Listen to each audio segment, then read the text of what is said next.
Hello, everybody! We have two morons who climbed up the Empire State Building. Able to see them until they were brought out of the building at ground level. Everything else inside of the building at this point would be inside of the structure. That is the bottom portion of what is visible from the outside, if that makes sense. I think they already grabbed him and drug him back in, unfortunately.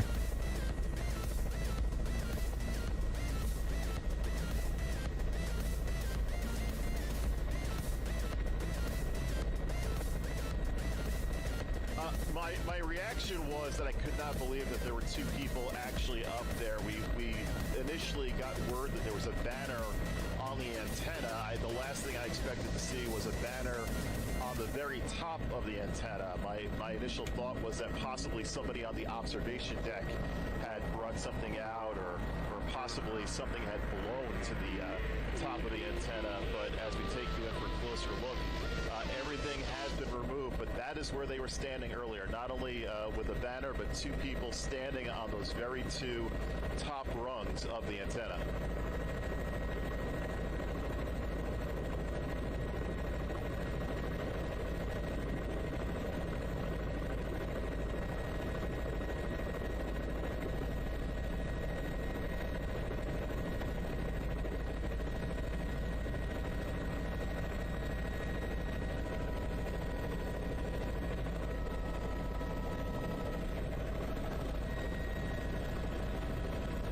Commie filth.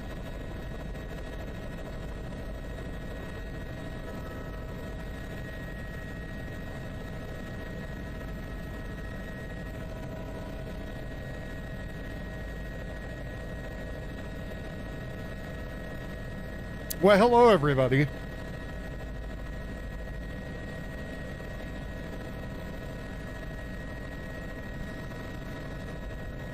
Yeah, so I think they already drugged their stupid ass back in, so we're just seeing who it was. Two people climbed up there and put some stupid sign. World knows something, power of love, something. Anyways, holding the banner, when the power of love beats the love of power, the world knows peace. Those are the two people that climbed up to the top of the building. I'll show that in a second. No, I think that they're assholes too.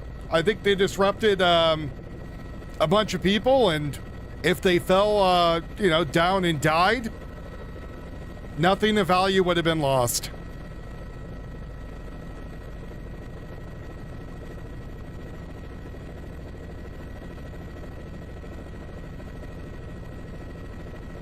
Hey, Dark Horseman, thank you for 1989. The Dark Horseman 69 donated $9.99 through Super Chat. Wolf always on the breaking news. I try to be. Hopefully nothing terrible happens on gone 4th of July. So they were taken inside the tower. So we're seeing where they're at. I mean, it's a very large building, so I'm hoping they're giving the boots medium style, if you know what I mean.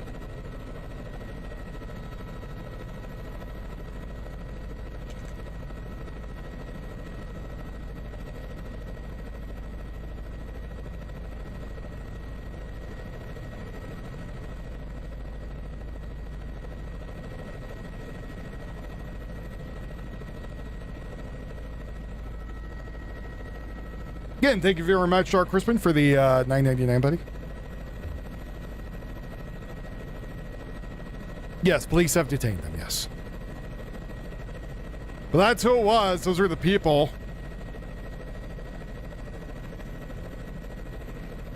No, man, this is the thing. Uh-huh.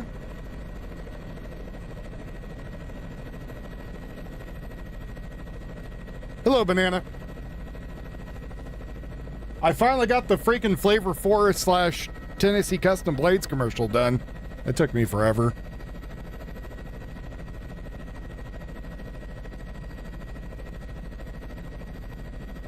Apparently a lot of people are asking why they didn't just shoot them off the tower. My answer is you got to get a good angle of approach, and that would be very hard to do. Maybe from the helicopter you could.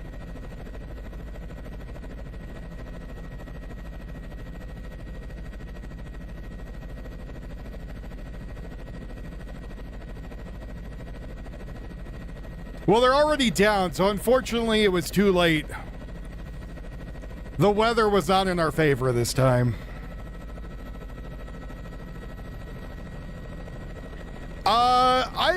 So to get up there isn't that hard compared to other places. So they had to go up a bunch of flights of stairs, and then there's ladders to get up to the rest of the tower. So, yes, I believe Obama would have drone striked him, yes.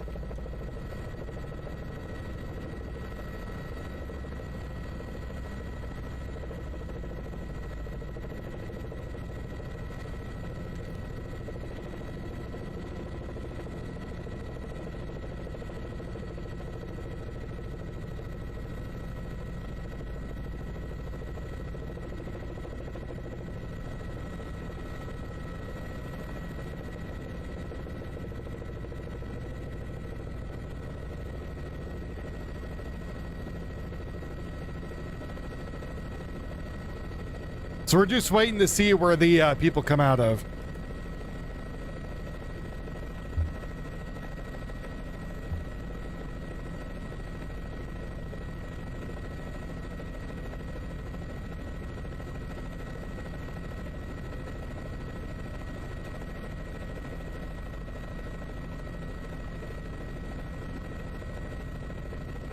Which cartoon clips? Where Obama is airstriking people left and right? Not that I'm aware of.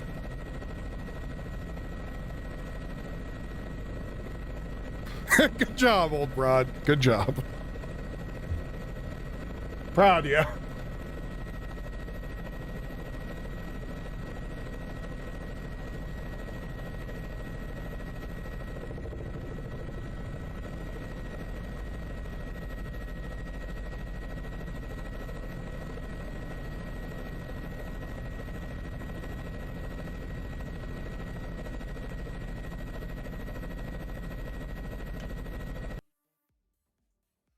Secure location. John, what's interesting to me is we're learning that these two are artists, that they've pulled off stunts similar to this in the past. Assholes, yes. Your knowledge from what you were gathering, you were saying that they don't appear to have a criminal past here. Yeah, my colleague Courtney Copenhagen did a search of their names and yeah, it says and there's nothing in the immediate area here that when the power of love beats the love of power, the world knows peace. That's what it says. Previous incidents, what appears to be in Chicago and overseas, of course, numerous postings on social media that appear to show that You they've mean done like this anybody numerous else on the times. ground? No, nobody can read But that damn again, thing. The NYPD spokesperson, as we reported a few minutes ago, saying both suspects, both climbers are now in custody, and we await word on what the charges will be filed against them. Yeah, in this case, police know exactly who the perpetrators are as they waited for them to get down safely and to get them into custody. But it also appears that these two protesters, these two artists, are providing the evidence for them by documenting their stunts. John. Well, it's going to be a pretty open and shut case. The question is, how severe the Manhattan District Attorney's Office is going to treat this, whether they're going to accept it that it's art and it's a stunt, or was it terribly reckless and they put their own lives and the lives of others in danger as they try to pull off this stunt. So the question will be what kind of accountability the Manhattan District Attorney's Office is going to They need a set of brains. Handle this matter with. And again, based on some of the social media postings, on top of it being a stunt, again, there was the embrace, there was the appearance of a possible proposal on the deck up there. Dark Horseman has just after tipped they had posted that $9.99. So again, we wait to learn more about exactly why they chose the Empire State Building this July 4th week, and what their purpose was, whether it was personal, whether it was part of their social media postings that they have done repeatedly in the past, and or whether there was any sort of engagement, as Chopper 4 was speaking about. It's a publicity stunt.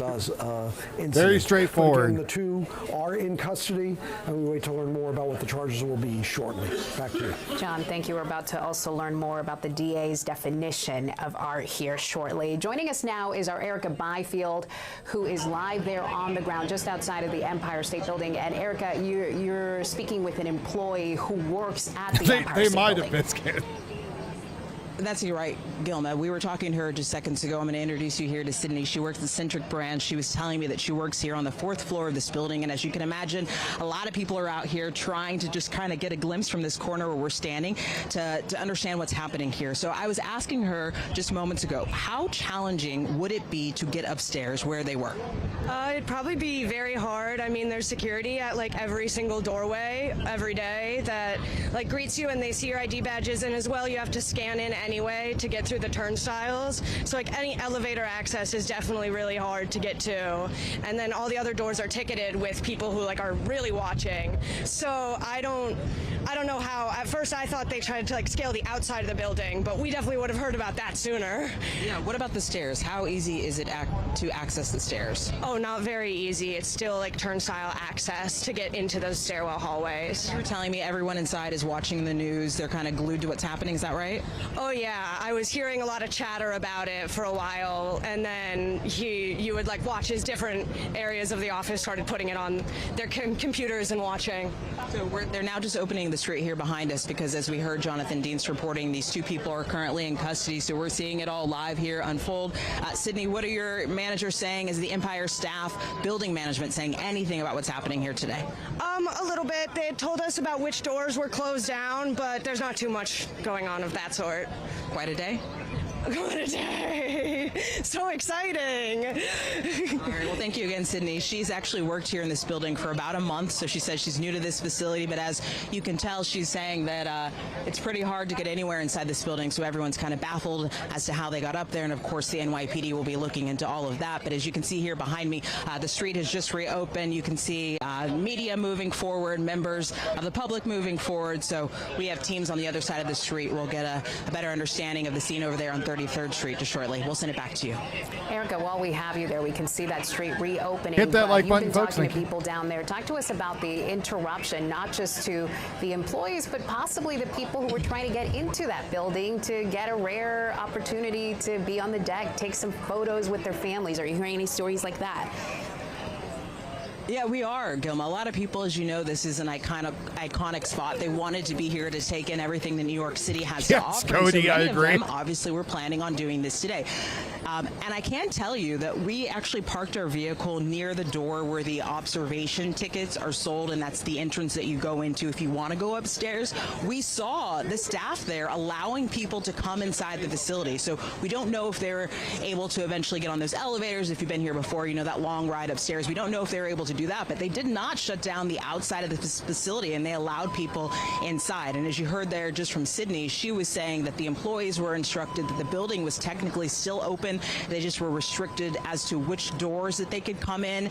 We've talked to a lot of other people who are New Yorkers and those who aren't, and they wanted to be here just to kind of stand at this corner where we were and peer upstairs, peer into the sky to see if you can see anything.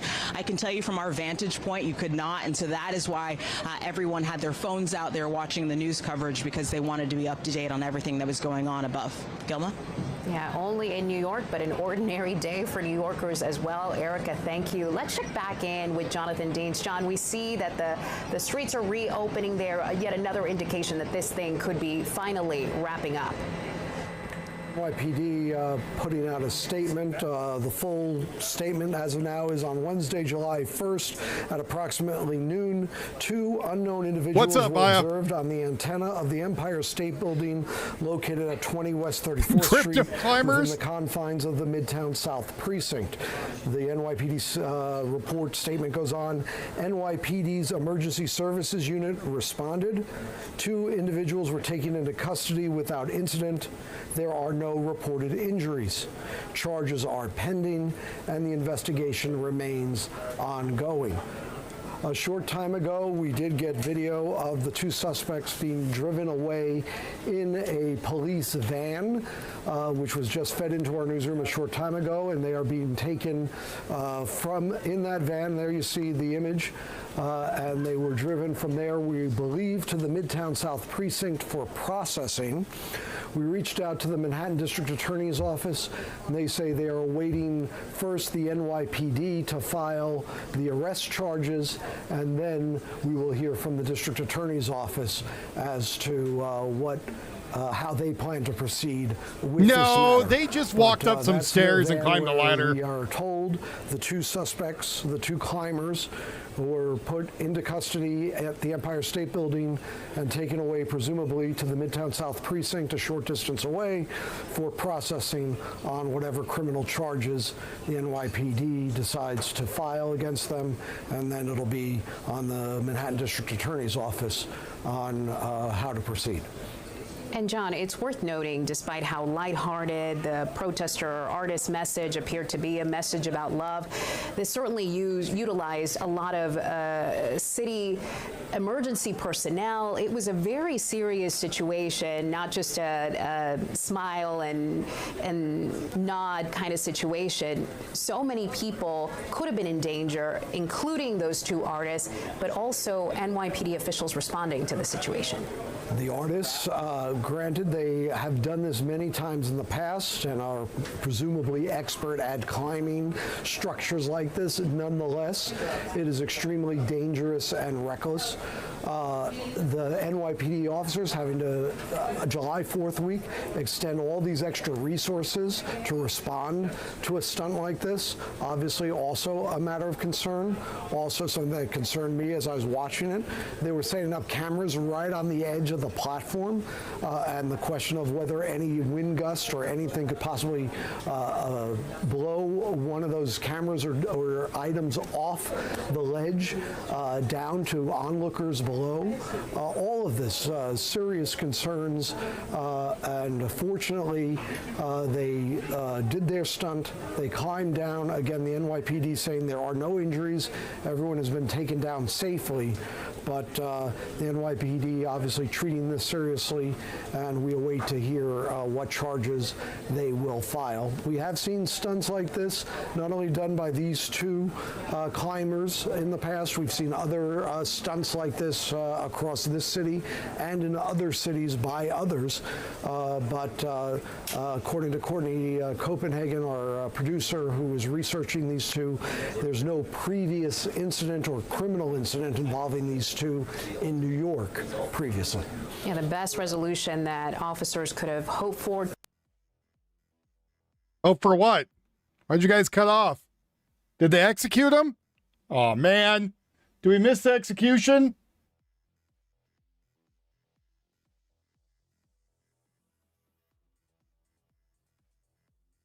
Is that it? News, did you shit the bed? Sounds like you shit the bed. Sounds like you messed up. Iranian Christian covert Ghazel Mazaban has been sentenced to 9 years and 8 months in prison after authorities confiscated her Bible and Christian literature during a raid on her home in Tehran. Mazaban, who converted to Catholicism 7 years ago, was convicted and charged, including propaganda against the state and gathering and collusion against national security. During interrogation, she was pressed to admit that her Bible was being used for evangelicism, claims she denied, insists that materials were personal use. She was arrested in January and held for around a month without outside contact. Her husband, who suffers from Parkinson's disease, is also a Christian convert. Relies on medication and is becoming difficult to access. I would not be in Iran if I was if I was any religion other than part of a war cult. Just saying. Seems kind of bad. Let me go back to try to find the Empire State Building.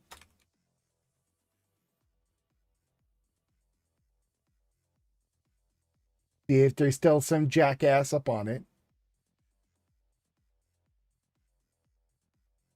Let's see. Oh, here we go. Here we go.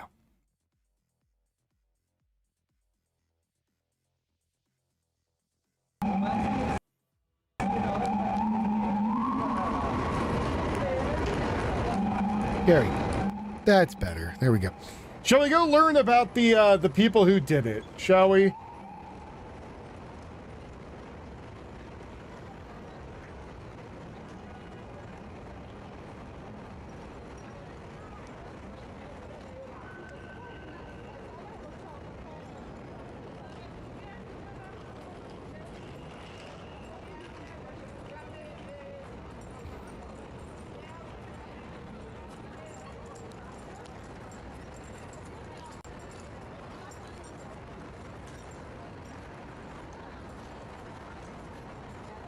Let's go see about the people who climbed the tower. Who was the people who climbed the Empire State Building? Let's go see. Hello, brother girl.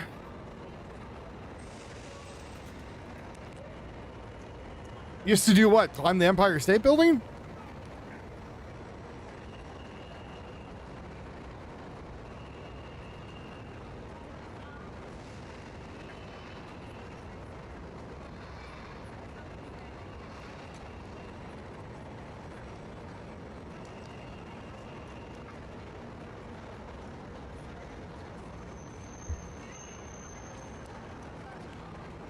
Let's go see if these idiots have a thing. Angela Nikoloya and Ivan Burkus. The couples feature a Netflix documentary called Skywalker's, a love story. Climbed the Empire State Building, spire and tenor, reaching 1,454 feet. Illegally. They were illegals. Just in case they tried to follow me.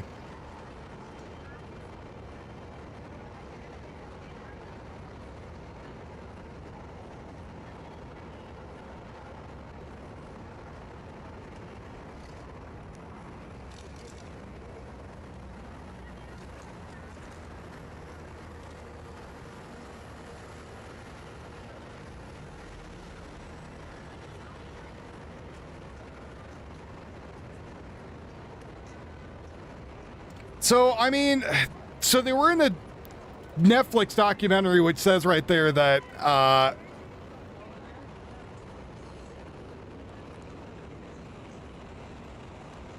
not only was it a publicity stunt, but a fairly poor one, since they're already celebrities. Baby, will you mail me? Mail you? You mean marry you? Oh shit, I fucked it up.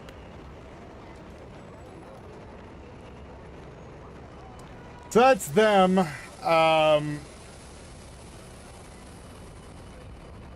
The winners. Apparently, he gave her a wedding ring, proposed to her, as they put a flag up there.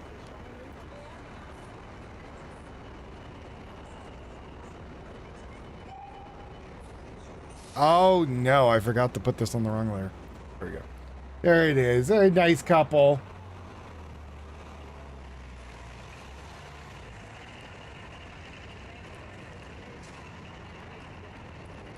Not caring about other people and their, you know, day or anything else happening. Oh, can't put that picture up.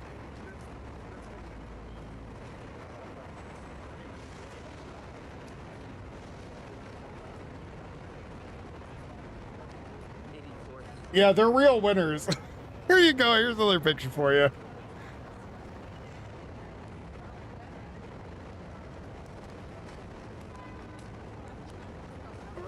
This is them.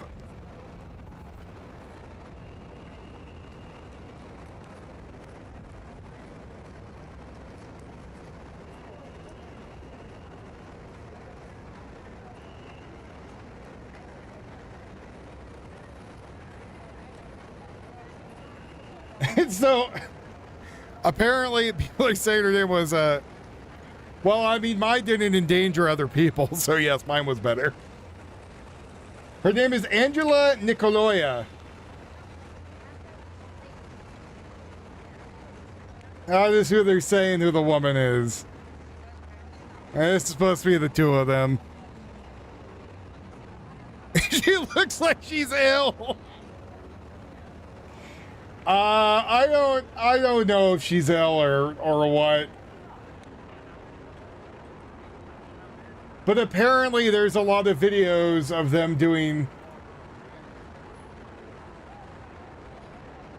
No, well, there's a lot I can't show on YouTube because YouTube will be very upset if I do.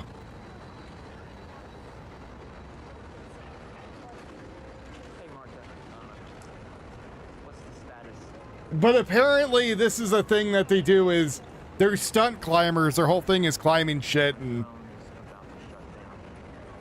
I don't know. Did they jump off? No, unfortunately. No. I would say at least if they jumped off with a parachute, it'd be a little bit more ballsy. Instead, the cops are like, it's time to come inside, guys. Okay, Dad. Back then, they would go to Greenmore for a psych eval than to jail. Oh, man, that sucks. Did you all see the Flavor 4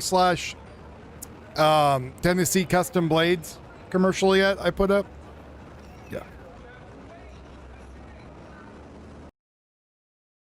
Well, those people would scale it because they had a job and, you know, working. These people did it because they're jackasses and don't really give a rat's ass about anybody else. So I don't really understand Ice Mike or JLR Investigates, how they get like 5,000 people watching them when they don't really give any commentary. Ice Mike looks like he's in a bedroom. Hold on. Or his living room or something. And then JLR just lies to people. So I don't get it. I don't understand. I don't understand people. I'm looking over, I'm like, Jesus Christ, how the hell do you have so many people in there? Your content blows. Maybe they're nicer than me, that must be it.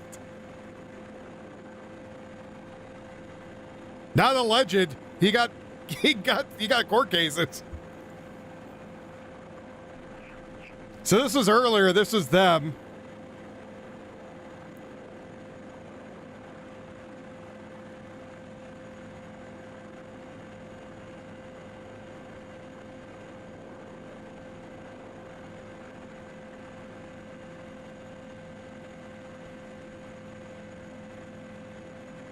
Now, what a tragic ending to his proposal. She just fell to her death.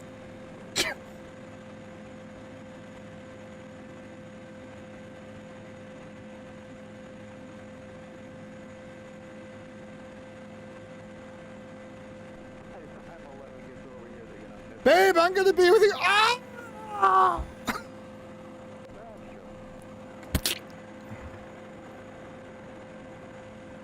JLR is probably his claim to fame is he has the most frivolous lawsuits, I think, of any other human being on this planet, I believe. Who? What? Who are the people climbing the tower online? What? Are you asking what their name was? Their name was Angela, Nicolea, and Buclis.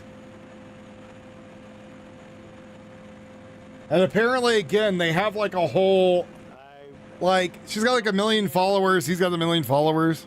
Yeah, they're trespassing. It's illegal. Can't be doing that. They're Russians, yes. They want to go up there and tell people to stop bombing the shit out of Moscow. No, it's just some stupid publicity stunt is what it looks like. You know how many cats who made that cruise ship? Is it Carnival? This is earlier. We're just watching the whole thing, the whole spectacle. Look, darling, make sure you do not fall. No, they're going to climb down and get pulled in by the cops. This is earlier.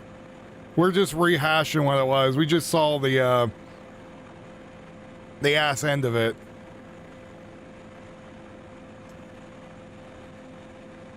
Look, darling, do not fall. Oh, he had to come back and help her. She got stuck. Honey, I don't want to do this no more. I'm scared of heights. Oh, yeah, they're already arrested. Let me hold your bosom before you fall.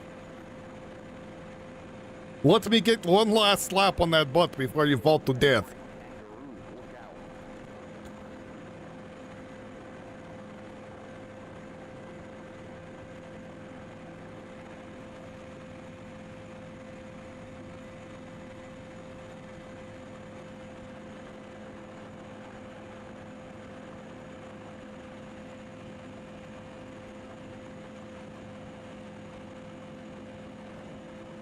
But yeah, so apparently they have like, it's a whole thing. They have a YouTube series they were on. They're both social media people. I want to go find moose and squirrel.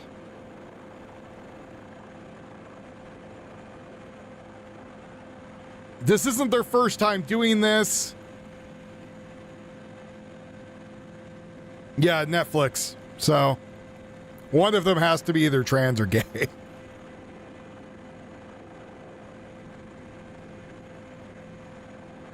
That is true, Fired Up. They could have just flown off the top.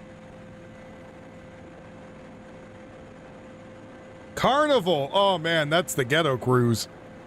Everyone's getting in fistfights on that one.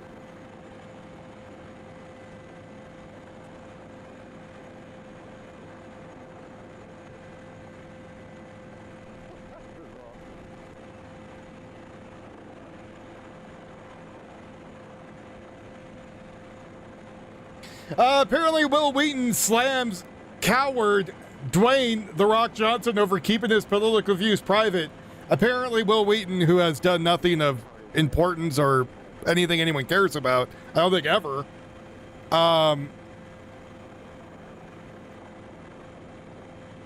is saying that Dwayne "The Rock" Johnson's a coward because he won't talk about his politics.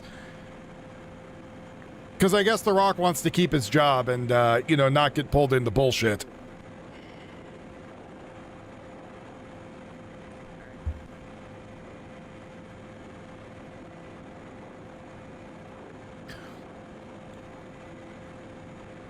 Look, honey, big surprise. You didn't even see me put the camera here.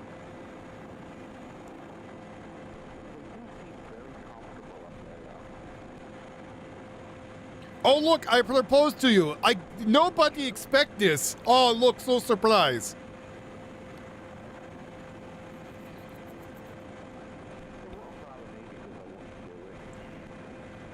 Yeah, well, Wheaton's a huge piece of crap. Apparently, a body found in the chimney. Body found in a chimney of Queens Public School in New York City. Tuesday morning, in public schools, janitor reported a foul odor. Dispatched pest control workers further investigate. The pungent smell leading to the grisly discovery of adult male remains just days after classes ends for the summer. The human remains found by the exterminator opened the ash dump just before 9 a.m. So, I guess the guy crawled down the chimney and died. What's the point of wearing the mask when you just took the mask off?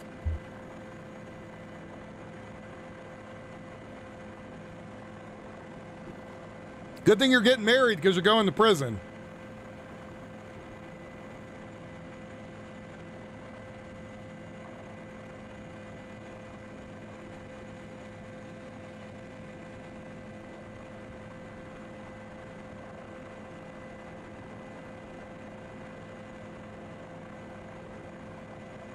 Well, they've been doing it a bunch, so I think they might be looking at prison time.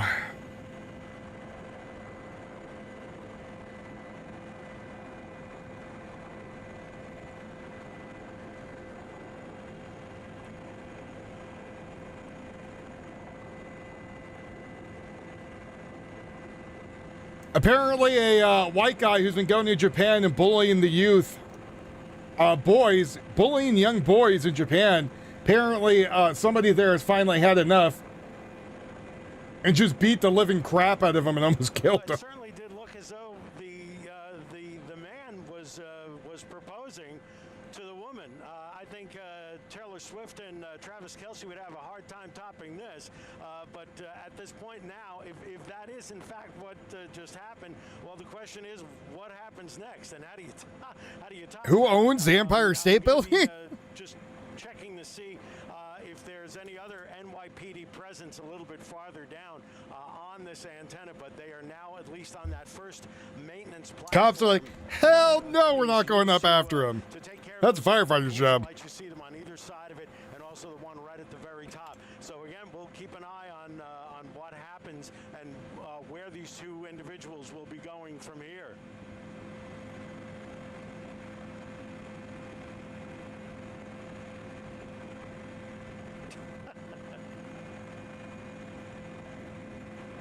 The primary control is the Macklin family. Has managed to control the building for decades. It consolidated full ownership, building plus land, early 2000s. So it's that and then public ownership of the building. Oh, I'm sorry, I misread that. Took the company public in 2013. Building has had multiple owners over the time, involving Hemsley, Wim, Trump, etc. in the past deals. But EST has been owner since 2010. So yeah, it's owned by a public company. There you go. I don't know. I would love if King Kong could grab the little bastard and throw him off. Or eat him. I would go with eat him. Might be bad for the gorilla's digestive system. The owners are in charge of maintenance only. Oh.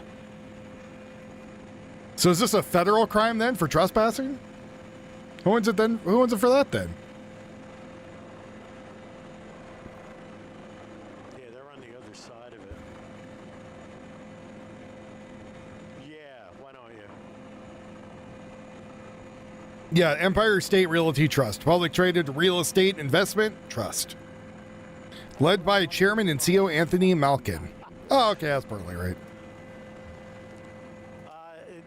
David Sandra, if you were asking me, yes, NYPD helicopter is absolutely joining us here, along with our other colleagues, to get an idea of They throw them off the what building. exactly is going on. But yes, they have been circling the Empire State Building. We've been in one spot and in communication with them. So we're going to circle around a little bit now, and just to see if we can get a better angle as to what happens now.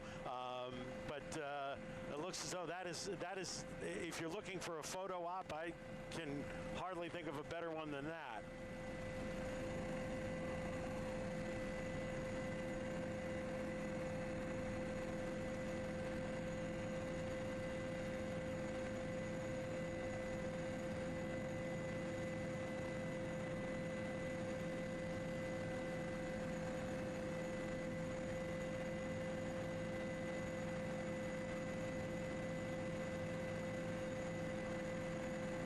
They're climbing down in the interior grid work now.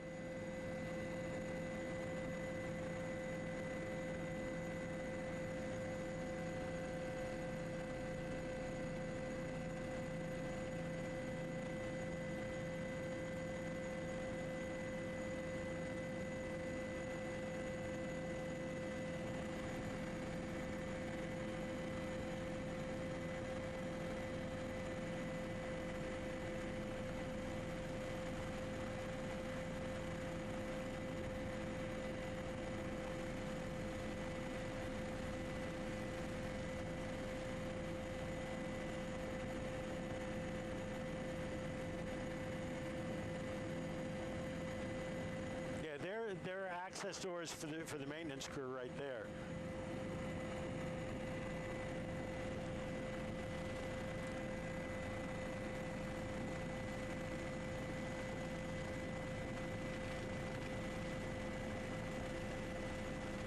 Yeah, this one's pretty high.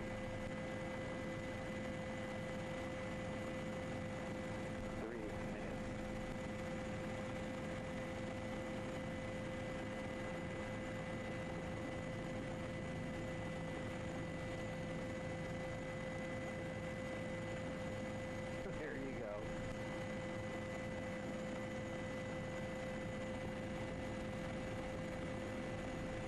go. I know. It's never the fall, it's the stopping.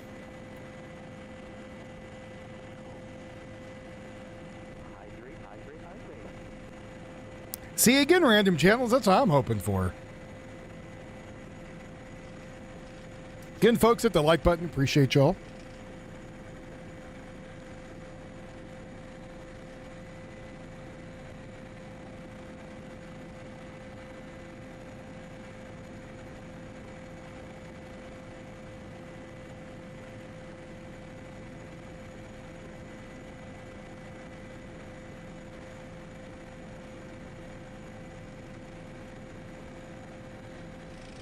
If they're into grid work,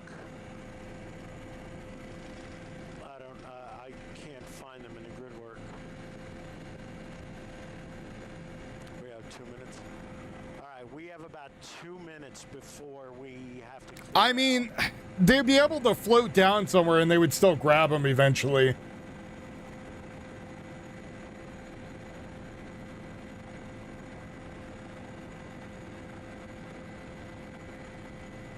They would have a little bit longer moments of freedom, I would say.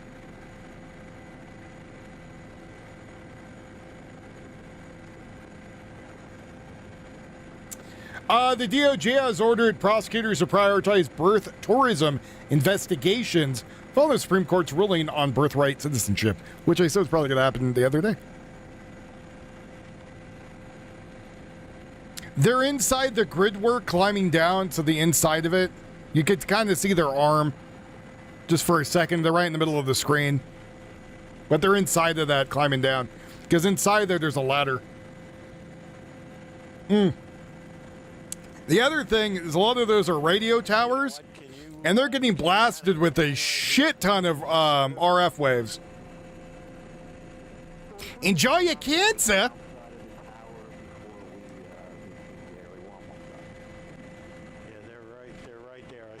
I saw the guy's arm.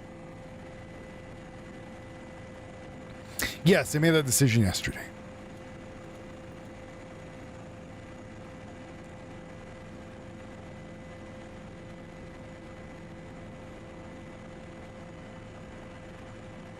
All right, Omar, we're gonna have to clear out. You have nothing to.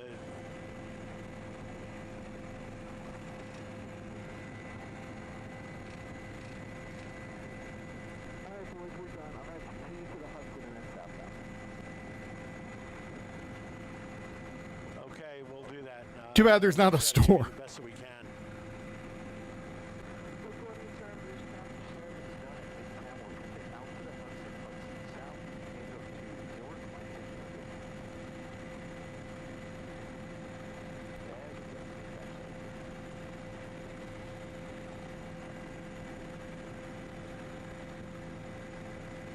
Yeah, go ahead.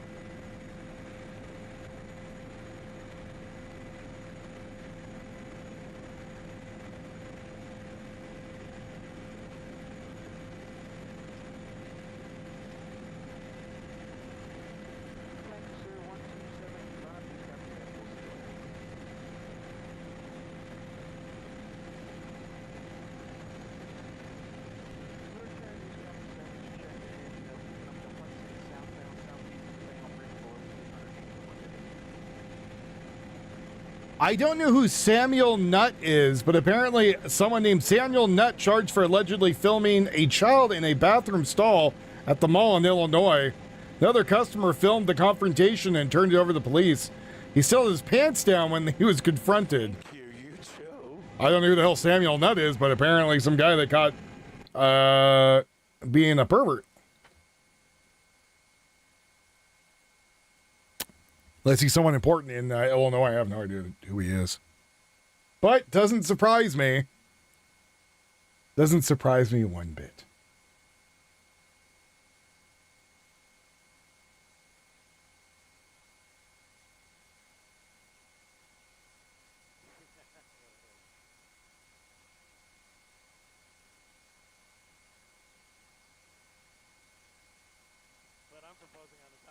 Damn you, news stations! Damn you!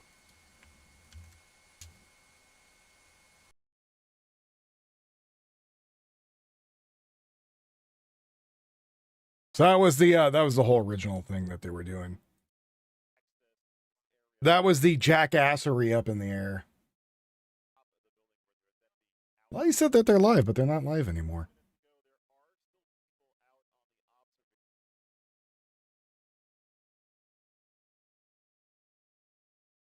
Oh, we're going to have a thing with Homeland Security coming up. There we go. Anyways, that's what they did. That was their publicity stunt. I was hoping I was going to get on and see that they're going to drop to their death.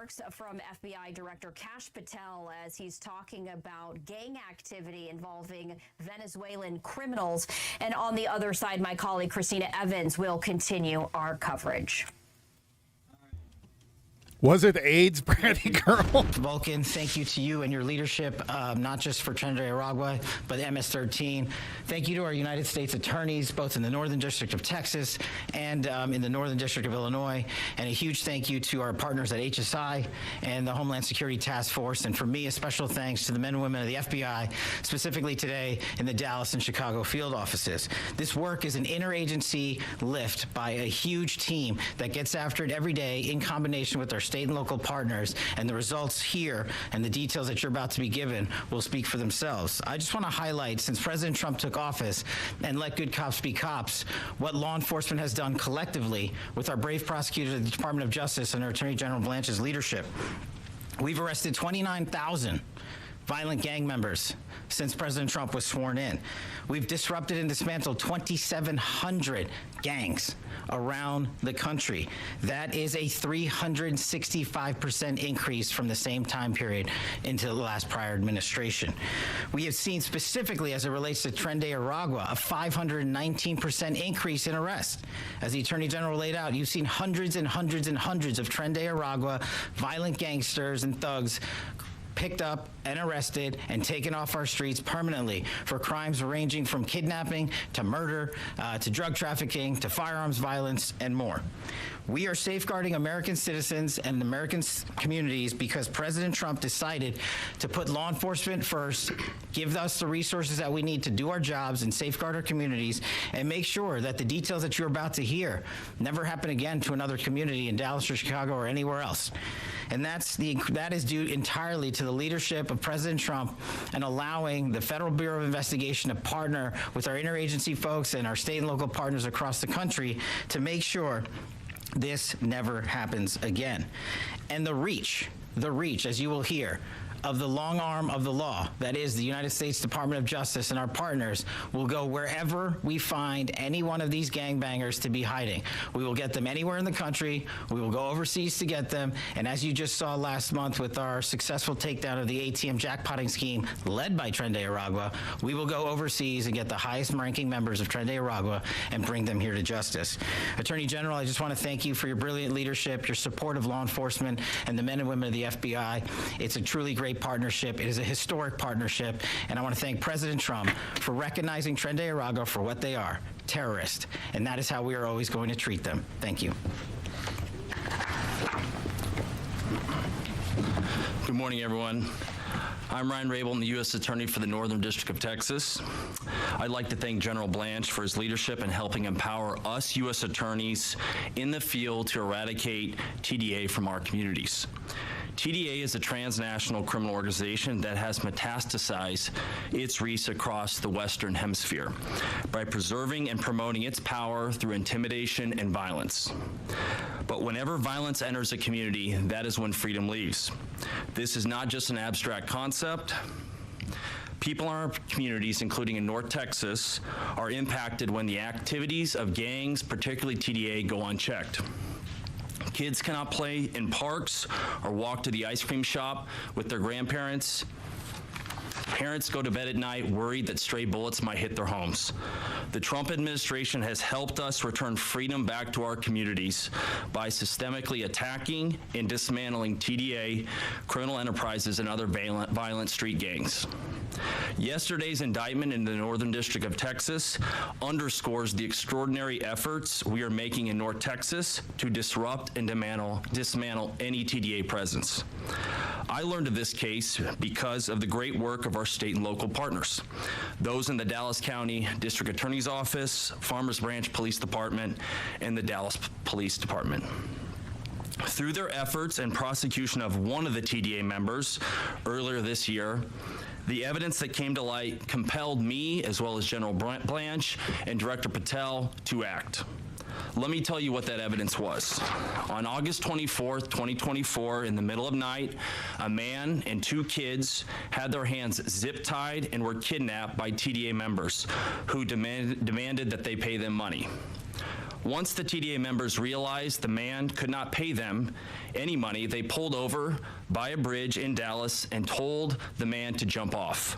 When he refused to do so and attempted to flee, a TDA member gunned him down, execution style, in front of the two children. The Farmers Branch police found the man on the side of the road, abandoned and bleeding from the head because of a single gunshot right between his eyes. This led my office to initiate an international investigation of this transnational criminal organization. I immediately mobilized my violent crime chief, Jeremy Fugate, to team up with Task Force Vulcan and the Homeland Security Task Force, which includes many different agencies, particularly FBI and HSI, to investigate this transnational gang at the highest levels.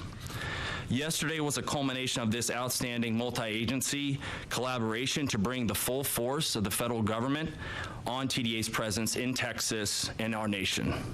In our federal indictment, a Northern District of Texas grand jury charged 5 TDA members, including a high-ranking TDA official, Hector Garcia Zuniga, also known as Murray, with racketeering charges spanning state lines and international borders, including murder, kidnapping, and jackpotting.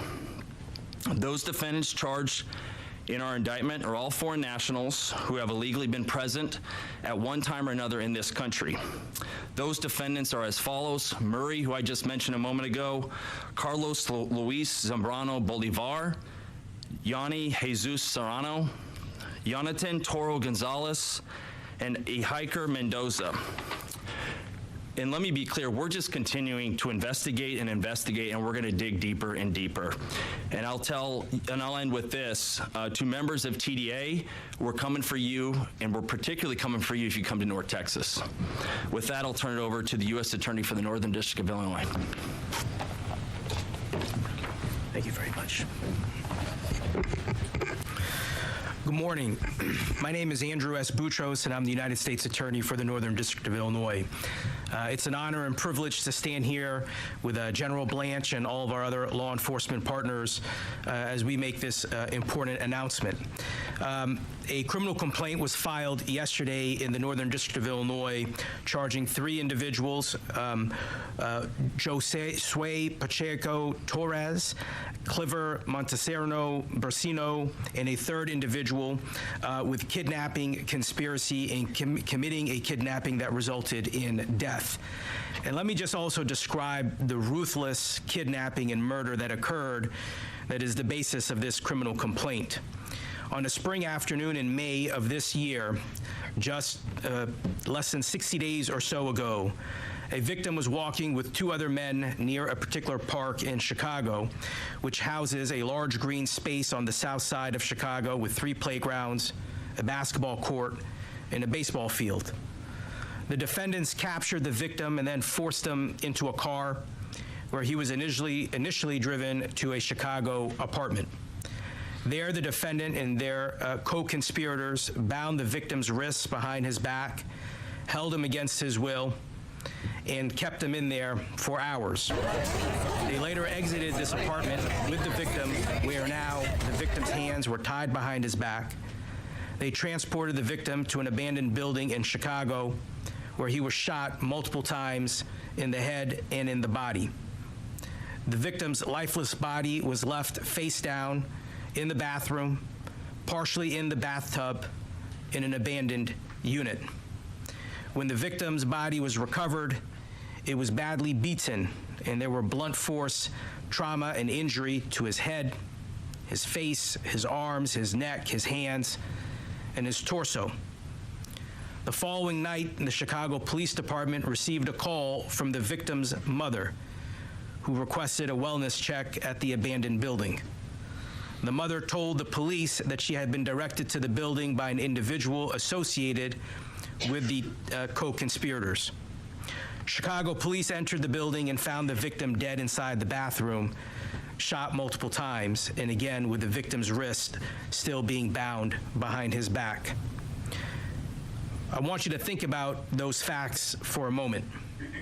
A man kidnapped from a park in Chicago in broad daylight, beaten, held against his will, taken to an abandoned building and shot multiple times, and left in a bathtub. All in the name of Tren de Aragua, and to show just how brutal and merciless this gang is, someone then went and called the victim's mother and told her where she could find her lifeless son's body. The violence that TDA has wrought in Chicago did not begin this spring afternoon in May.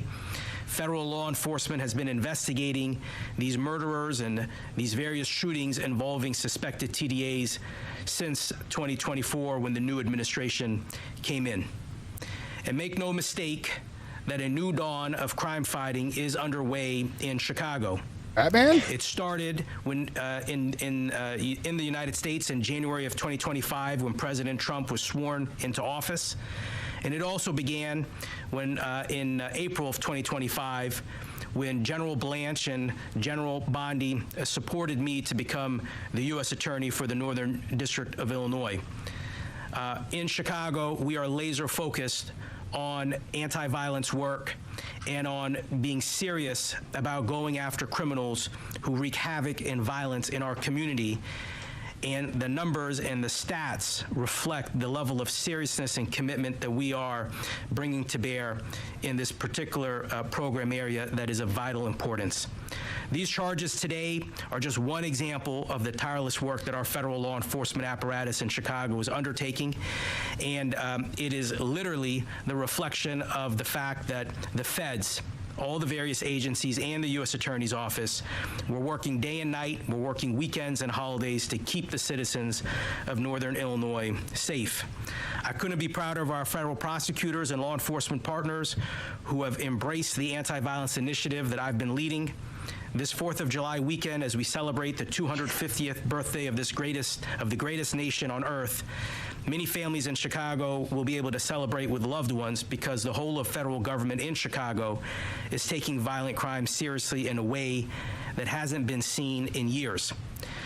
The scourge of violence in Chicago has gripped Chicago for too long. It is a shitty place. And now Chicago is beginning to see relief. The complaint against these 3 TDA members should leave no doubt that the U.S. Attorney's Office in Chicago will vigorously pursue transnational organizations and hold their members and associates accountable for their violent criminal acts. We will continue to prioritize these investigations, in particular of TDA, which very deservedly have been designated by President Trump and his administration as a terrorist organization. Our shared goal is crystal clear: to disrupt and dismantle TDA and not allow it to gain a foothold in the United States or in Chicagoland. Plus, we want to bring to justice those who break the law, especially using violence. Thank you, General Blanche, Director Patel, and all the other partners who are here for the tremendous leadership and unwavering partnership. I want to thank the FBI, HSI, ATF, DEA, and the many others who are on the front line as we work to fight the scourge of TDA and other violence. I'll also say that tomorrow, I'll be back in Chicago tonight, but in tomorrow, and we have a major anti-violence announcement coming out of Chicago involving a historic operation that is actually fully coming down today, and we'll be announcing the results of what we're calling a badgeless operation, and the results of that How does tomorrow. that mean? So for those interested, stay tuned. Big news out of Chicago in the anti-violence front. Thank you. Just before we take questions, if you can note, we're putting some photos up from the complaint from the Chicago arrests, and you can see in one of the photos that's on the screen right now, one of the alleged participants is wearing an ankle bracelet because he's out on bail in Chicago for very serious crimes. And again, there'll be more coming out about that in the coming days, but it's an example of the dangers of no cash bail and sanctuary city policies that results in things like those photos. All right, I'll take a couple of questions. Go ahead. I have 2 questions. I know the administration has been using terrorism charges against TDA members in other cases. Is it possible that those charges will be added in these cases? Yes. Oftentimes, those charges, additional charges, come later in the case when we're able to proceed. And I've instructed, President Trump's instructed our prosecutors to, wherever possible, add any sort of terrorism charges to existing cases or cases that we're charging. So, yeah. I have a question for the FBI director, if you don't mind. Reuters is reporting that the ransom notes that were sent regarding Nancy Guthrie's disappearance are fake. Are you able to confirm that those have been determined to be fake? I'm not going to comment on that. We are continuing to assist that investigation. We've always been in an assist role. It's a state matter being led by the state authorities. Thank you. Thank you, Mr. Attorney General. I have questions about 2 recent Supreme Court rulings. Let's start with yesterday, the birthright citizenship ruling. I know you guys announced yesterday you're going to ramp up efforts to combat birth tourism schemes. But Secretary Mullen said earlier today there are discussions about other options after this ruling. Can you discuss what other options are on the table after yesterday's decision? Well, from a Department of Justice standpoint, it's obviously focusing our prosecutors and our law enforcement partners on birthing tourism, and it's a booming industry, and it will continue. It will continue given the Supreme Court's decision yesterday. There's other things that DHS can do and the federal government can do in the visa process and the application process to try to minimize or limit the opportunity of folks coming here to not to visit and not to do what they're saying they're doing on their tourist visa, but just to have have a baby that can then be a U.S. citizen. So from our standpoint, it's focusing on what is a problem. So everybody should agree that it's a violation of our laws if your intent in coming here, if you're pregnant, is to have a child to become a United States citizen. Which I talked about yesterday. Of our now laws. And so what we have to do as the Department of Justice is make sure our agents, our HSI agents that we work with and the FBI are focused on stopping that. And that's what we're going to do. So yeah. The Supreme Court case, there was another ruling in the Hawaii gun case ruling that banning guns on private property is unconstitutional. There are other states that have those same laws. Is the Justice Department going to take action against any other states that have those laws currently on the books after this ruling?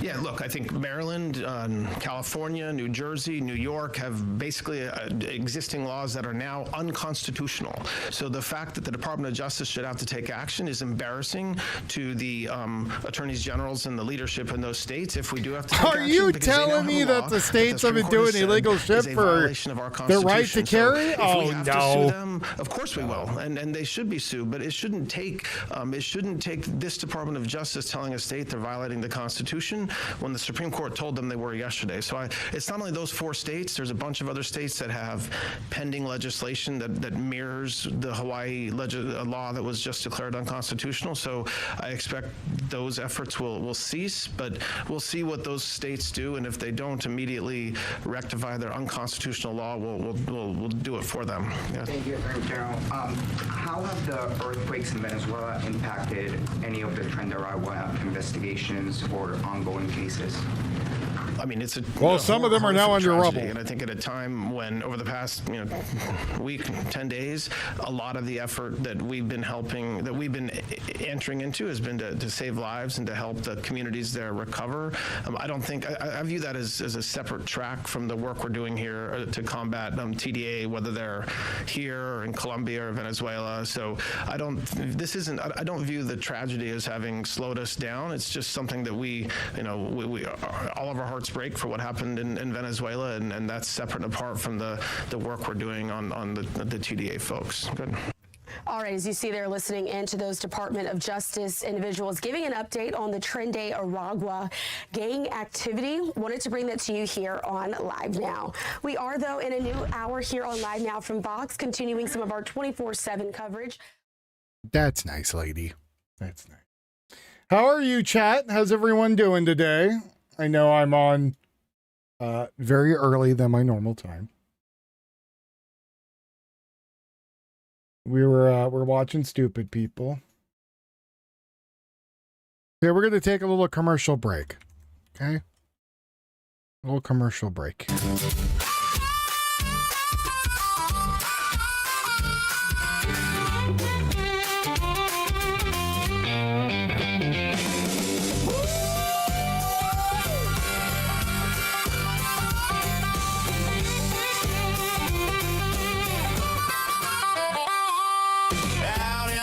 Where the pine trees sway, Bigfoot stomping around night and day. He don't eat kale, he don't do no kale chips. He sprinkles that dust from his hairy fingertips. It's raw, it's freeze, drag out the forest fire kick. Lion's mane mushroom mix and makes him feel slick. One whiff and the squirrels start running away, cause that garlic breath clears a whole dang trail.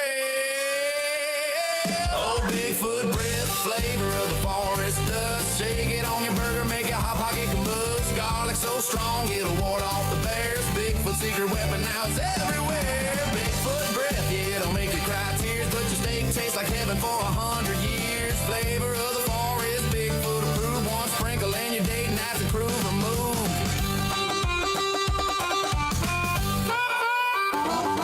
He hides in the bushes watching campers grill. Sneaks up real quiet with that powdery thrill. Pass the shaker, human, don't be shy. Next thing you know, your breath matches his own mind. No fillers, no junk, just pure garlic, gold, ginger, and salt in a jar that won't grow old. He trades it for berries or a fresh caught trout. Bigfoot's a dealer, no doubt about. Oh, Bigfoot breath, flavor of the forest dust. Sprinkle on your pizza, turn it into trust. Garlic so potent, it'll scare off the feds. Bigfoot's in the kitchen wearing chef's hat instead. Bigfoot breath makes your vampire friends flee, but your grandma says, honey, that's the stuff for me. Flavor of the forest, get your jaw today, or Bigfoot might just come steal it away.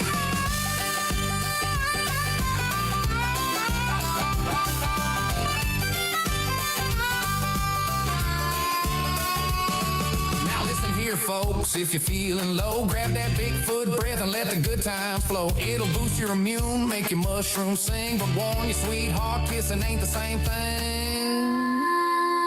Bigfoot breath. Bigfoot breath. Flavor of the forest dust.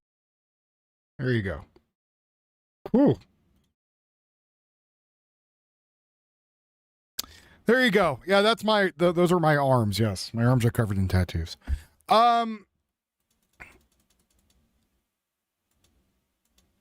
I mean, you can always go get some Flavor Forest. So put that out today. I've been needing to do a commercial for Flavor Forest and,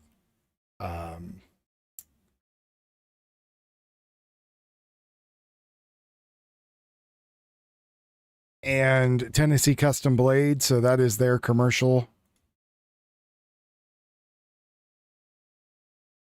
So standpoint here on 33rd Street.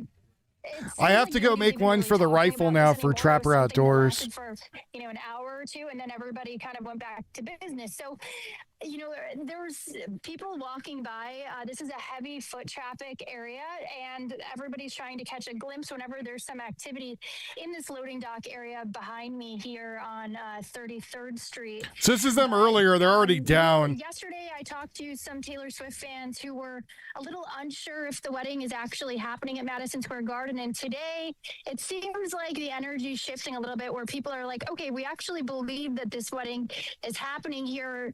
They, unrolled some carpet on some stairs at one of the VIP entrances yesterday, then rolled it back I mean, up. no. Their specialty is garlic powder. Business owners telling me you could probably, when he's in here, ask for a special one that's less. They've been told that there will be big tents like garlic light. in front of their establishments. I don't know if we'll do it, but you can ask. He's usually pretty receptive. A massive event here this weekend, and again, it's worth noting the next event on the venue schedule is John Bon Jovi. That's not until July 7th, and really, when you look into how events are run at arenas like this one, it does not take more than a week to set up for a concert. So it's pretty clear something's going on. And also, I just want to throw in one more thing. NYPD Police Commissioner Jessica Tisch said today that there will be a police detail around Madison Square Garden this weekend. She didn't disclose that the wedding was happening, but all of these signs point to it happening this weekend, which means that I think in the next couple of days, we're going to see a lot of interested fans and spectators coming to this area.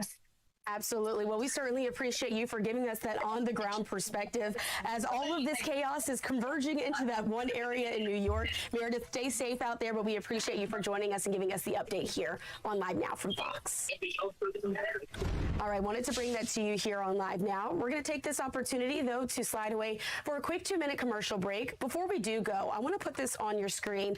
If you weren't here with us for that spectacle as it went down, we have this reporting from Fox News as we also watched it on our screens that a man appeared to propose to the woman at the top of the Empire State Building. The pair were earlier seen climbing the spire and holding that banner reading, "When the power of love beats the love of power, the world knows peace."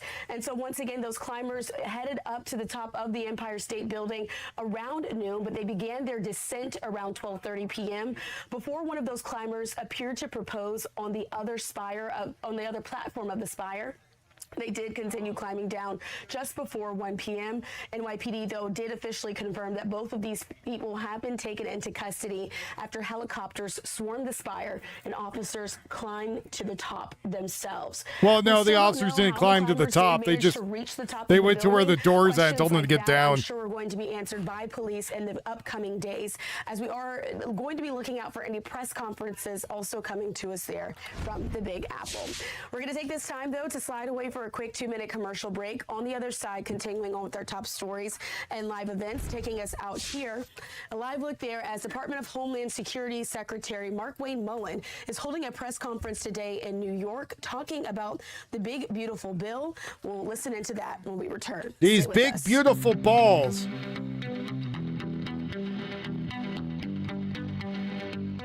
Apparently it's Dan Aykroyd's birthday today also. I had no idea. You may remember him from such films as Ghostbusters and Casper and other things.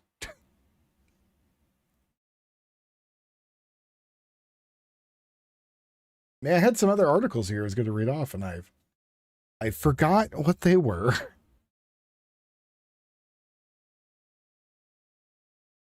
California's ban on streaming services increasing audio levels during commercials takes effect today.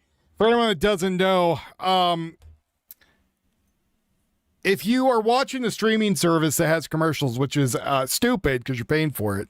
Oh, well, happy birthday to the rich, too. Did you go to Trapper Outdoors and go find him something? He needs a Canic that's custom made. That's what he needs. That's what he needs. Apparently the card game Yu-Gi-Oh!, which is, I don't know how to put it. Dumb. Silly game for silly kids. Apparently there is more and more shops that are now no longer allowing people to play Yu-Gi-Oh! Tournaments in their card shops because they stink so bad. Multiple card shops are now banning the game in their card shops because of how terrible the body odor is from the people attending.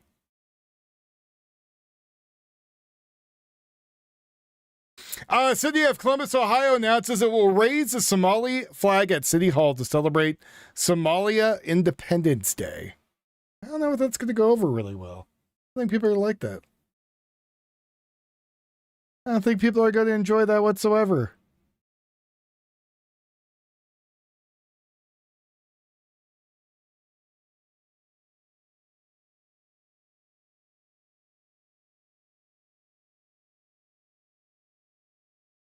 I think people are going to be a little upset.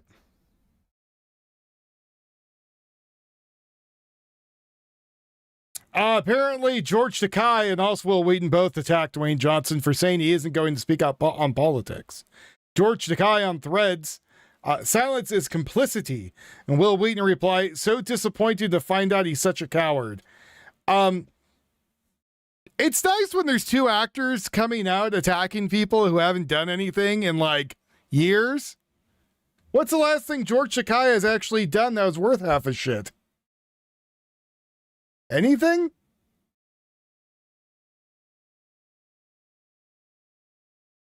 I'm going to say nothing.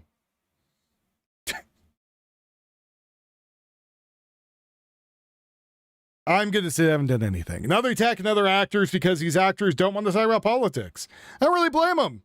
I don't think most actors should talk about politics. All you're going to do is piss off one side of your fans. That's it. That's all you're doing. You're acting like an asshole. Go on with your day.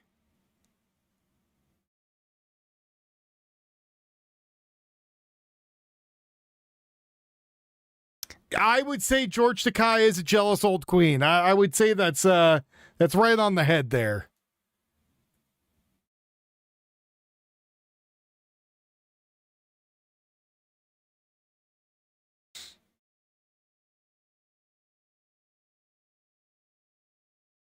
Again, it's just better not to be in the middle of any of that. Just don't worry about it, right? I do politics, but I do a political show.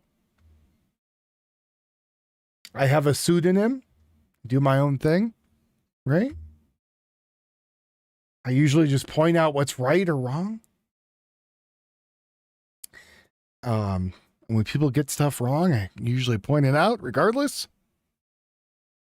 You know, McFly, we had to do that too. We had to go get a sign for solicitors. We had in a week, I want to say like 4 or 5 of them, one after another. Solar panels, camera systems, back massagers. I don't know what else they were saying, but some other thing that came up to the door. Finally went and got a sign and stuck it out there. Piss off. I don't want what you're selling. If I wanted it, I'd go look it up and buy it. But here's the weird thing, right? Who the hell walks up to a guy's house who already has Ring cameras and then tries to sell him a whole new security system? Hey, would you like to pay for our monthly security system? No, I want you to fuck off. I went and bought my own already.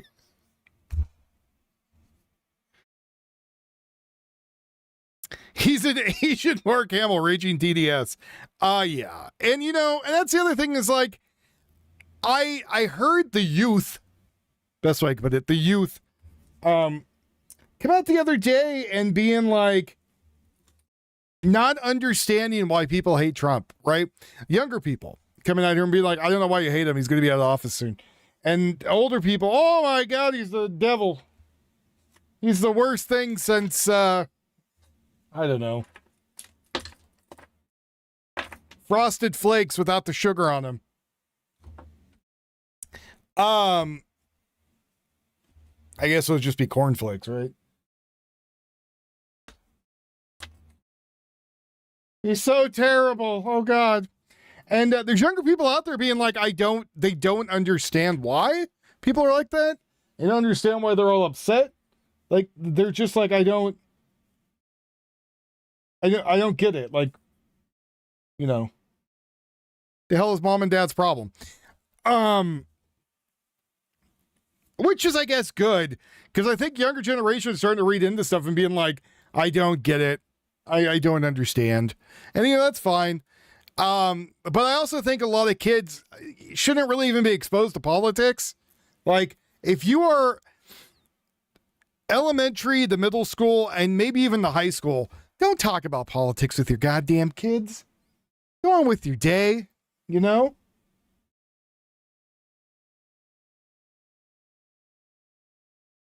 Like, there's no point. They got enough shit to worry about in their little brains. They're trying to do their best. They got the girl that, they're trying to hit on that won't, notice them. Or you're a girl who's worried about, how big your ass got because you're eating too many brownies and all the other kids are making fun of you. I don't know what kids really talk about. But I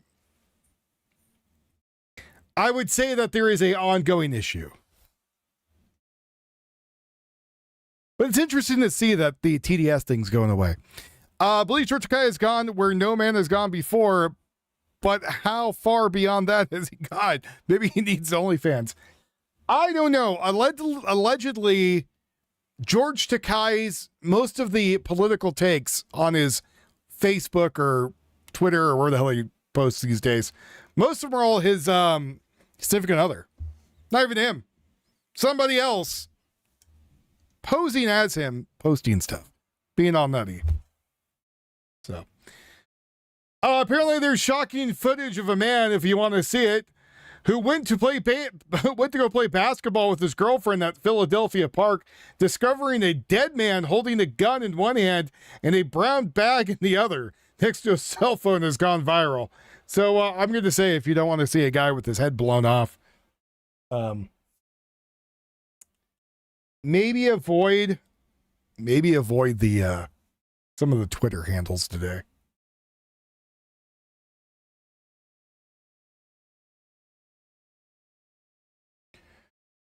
The Dutch. Public prosecutor's offices will seek 8 weeks of prison.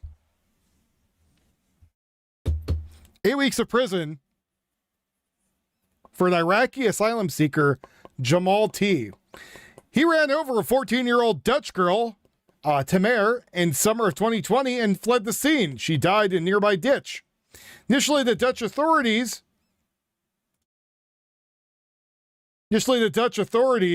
I have a picture of her, but I'm not going to put that up. I find that weird.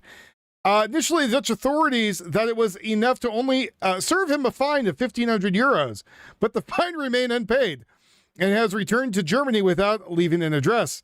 The girl's mother, Tregit Boyce, fought for 6 years to get a trial, hopefully prison time for the asylum seeker.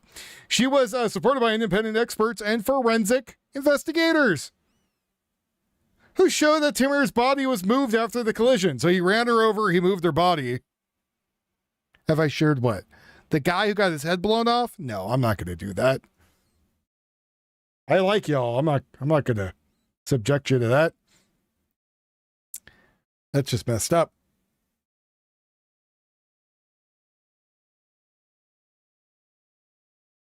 Oh my.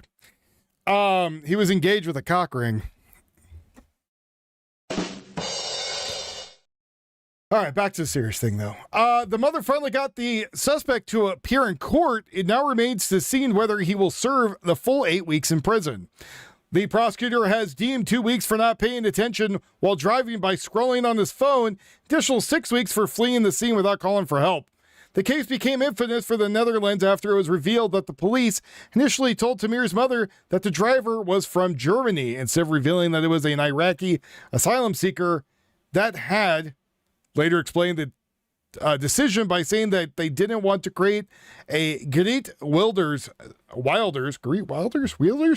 monument for Iraqi asylum seekers were in the car when they hit the young Dutch girl.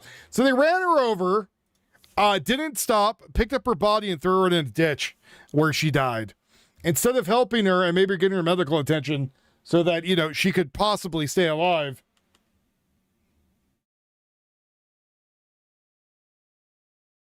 I understand that these people had a lot going on. Maybe drunk, smoking a hookah, who knows. But during any of that, they could have stopped, got out of their cell phones that they apparently were playing with, and helped out the poor girl, called 911. And that's the other thing. They could have called 911 and been like, oh, yeah, there's a dead chick over here or whatever, and then still pissed off. But definitely would have been less of a dickhead maneuver if they just would have went and called and got her some help. Fortunately, now she's no longer with us, the poor child. Which is terrible. Which is just horrible. There's a picture of her. I'm not gonna put that on. That's messed up. Like, she's alive and fine in the picture. Of course, that's not what it is now, but I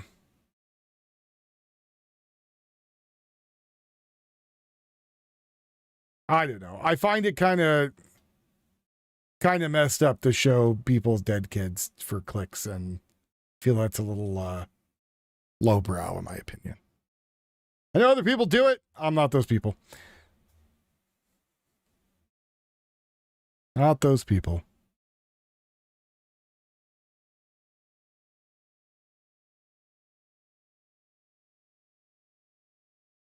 So, as we talked about yesterday, Supreme Court came out and said, hey, look, we can't acknowledge, we can't agree with the, getting rid of the anchor babies thing. It's only been here for the last 100 and something years. And again, I think it's going to come down to an amendment for that to change. And once that's amended, we'll see. But apparently, like I said, there is a lot of talks about trying to get rid of people that are coming here, just for that, right? So we'll see where that goes. Again, if they really want to change it, amendment.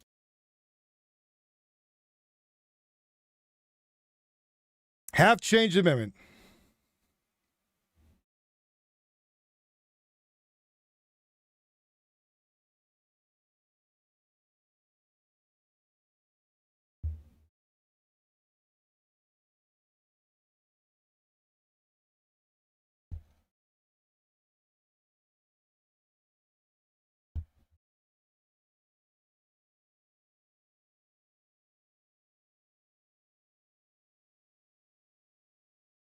Apparently also people are posting how happy people are posting how happy they are Pride Month's over. For people that weren't really paying attention, and again, I know I wasn't showing this because I'm not going to show a bunch of dicks hanging out in the middle of Washington state. I know. Calm down. Sorry I didn't show you that. I know how much you were waiting to see that.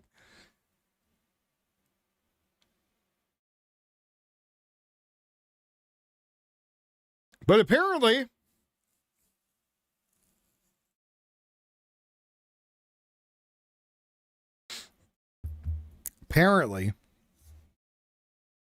They were saying that was okay. People in Portland were doing it, parts of Washington. California actually is being kind of drawing that back. California used to have the Pride Parade where people have their wieners out and doing all kinds of other weird shit. And there was two. There was a San Jose one, the San Francisco one. Because San Jose is trying to take the reins as one of the biggest, best cities in the Bay Area. Well, San Jose came out there and said, hey, there's no more nudity at Pride. Oh, what? What do you mean?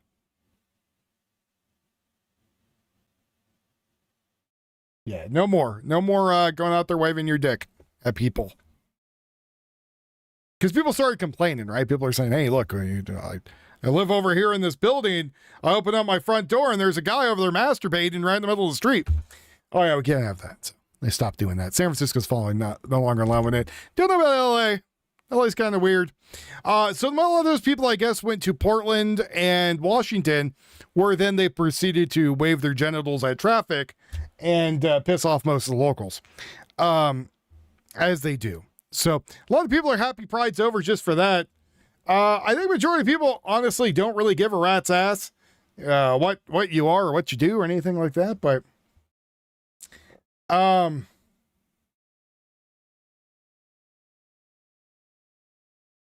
they do care if you're out there waving your wiener around at people.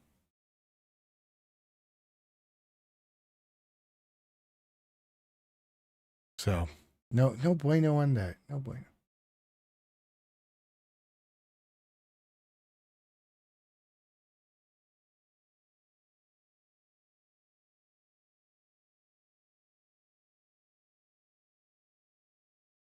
Oh, come on, folks. Talk, type.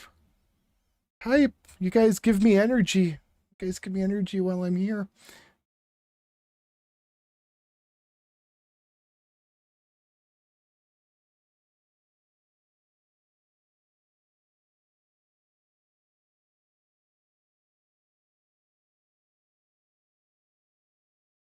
Biscuit, did you start drinking early?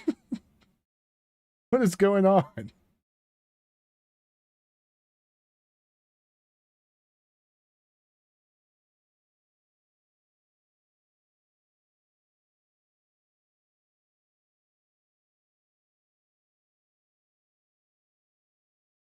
You know, it's really funny that there's a lot of VTubers out there and they're doing these things. They're like, we're out here bringing what's real and yada, yada, yada.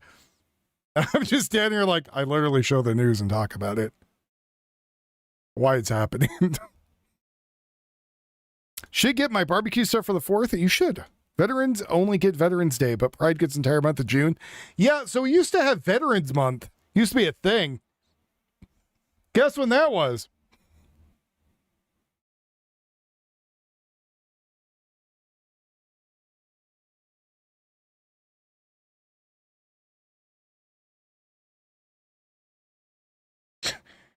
Hold on.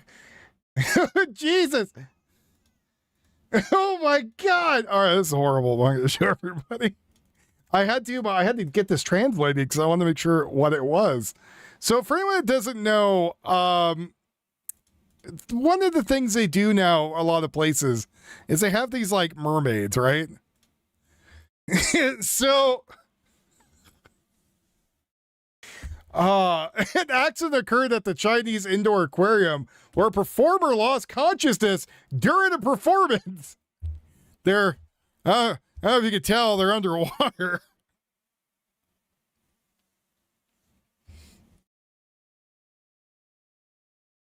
Now, I don't know about anybody else,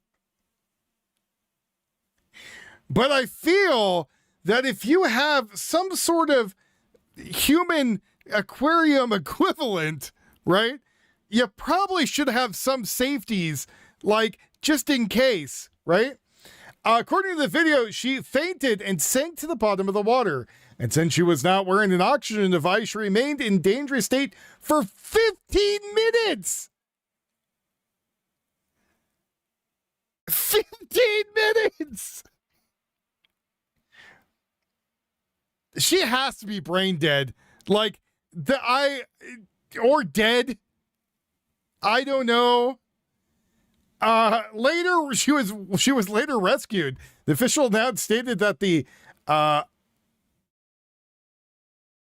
hyperglycemia was the cause of no life-threatening conditions.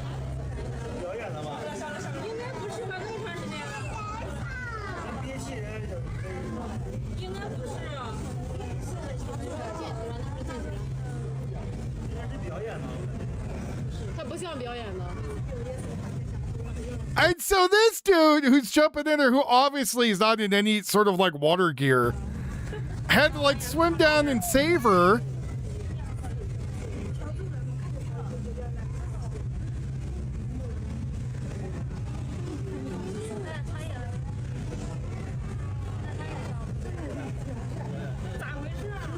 By the way, he's a terrible rescue swimmer too. There you go, stupid. All right, you got it. Nope, stuck her head back in the water.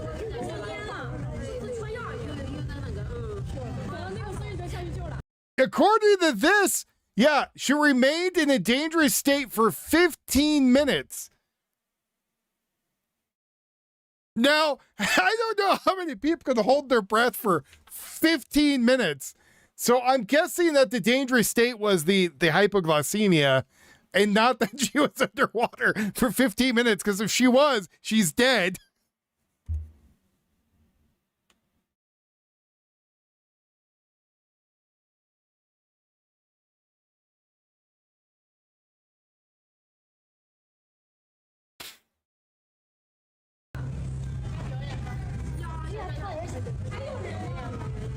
But again, why don't you have like rescue divers or anybody around just in case, right? Like, oh, I see, Biscuit. I was trained. I was not trained in their ways.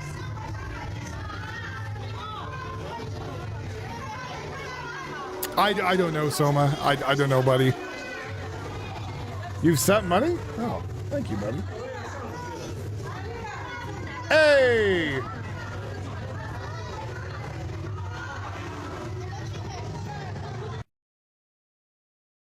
So I'm going to say this is not the same woman. This is just some other woman that they got. Ragul, thank you very much for the amazing $15 reviews, good sir.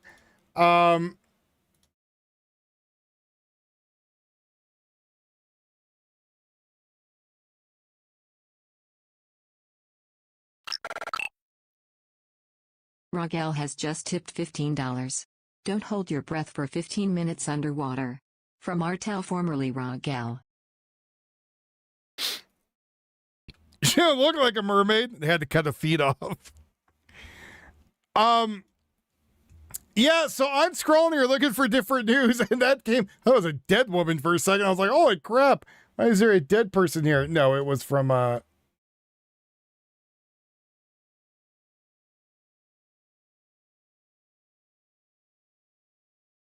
don't know. Lying to us with that tale.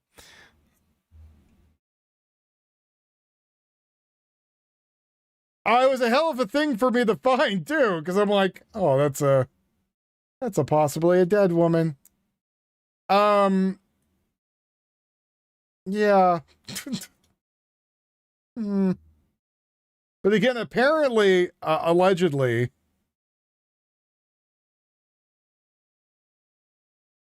she was alive, but they said 15 minutes, right? So all I could think of is like in that 15 minutes, she was having a hypoglycemic attack. And so maybe that's what they meant.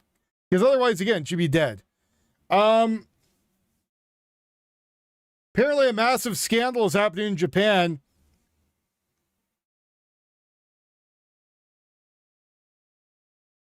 I'm not very familiar with Japanese actors, but this one does look familiar. Get some early Asian news, apparently. News from Asia. That lady. A massive scandal in Japan. Actress Aya Hoshimoto burst into tears as she's exposed actor and film director Jiro Satoru, 57, for sexual harassment. He would intentionally make physical contact with her during filming, and even after being warned by staff, he would still barge into her dressing room. For anyone who doesn't know, the Asian, especially Japan's, market for film is very different than here. So, I guess that's a huge scandal over there. I mean, here, fortunately, it's too common. Which is bad, which is terrible. How cold is that water? That makes a difference too. 15 minutes. That's what I'm going to say. 15 minutes is a huge thing. I have no idea how cold the water is either, but there's fish floating in it. So I'm guessing it's probably pretty cold. It's going to be my guess. And it being China, probably didn't give a rat's ass about the poor people who were in there. Scientists say they have built a cell from scratch for the first time that can feed, grow, and replicate like a natural cell. The breakthrough in synthetic biology could usher in an era of made-to-order organisms that function like living machines. So scientists apparently have made the homunculus in the lab. There you go. Oh, that's great. Great. What's the worst that's going to happen? Zombies? I'm going to say zombies.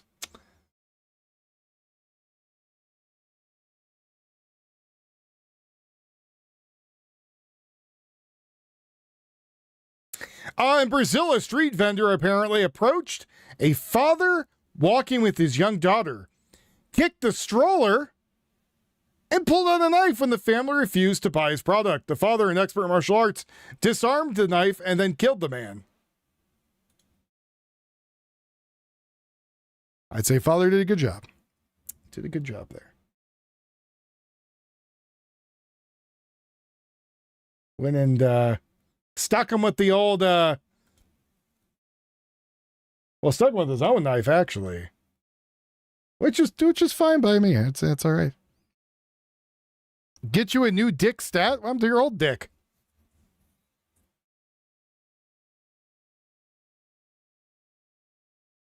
Apparently, a 27-year-old woman who was filming something for TikTok drowned while trying to do noodling. Don't know what noodling is. It's when you try to fist a catfish and pull them up from the water. Apparently, she was trying to do that, ended up stuck while the fish drug her down, and she drowned. These are the stories of today. Good luck. I'm getting Full Metal Alchemist, PTSD, Edward. Did you know? Hold on. Since you mentioned that, and I like nerdy shit.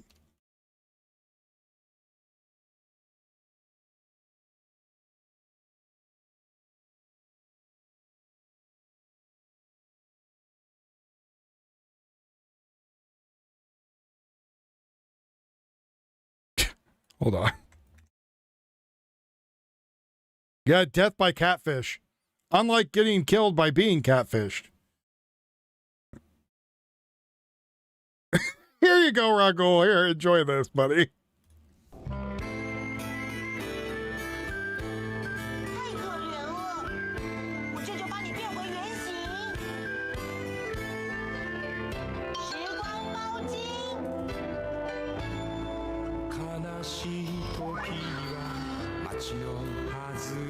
Just watch it.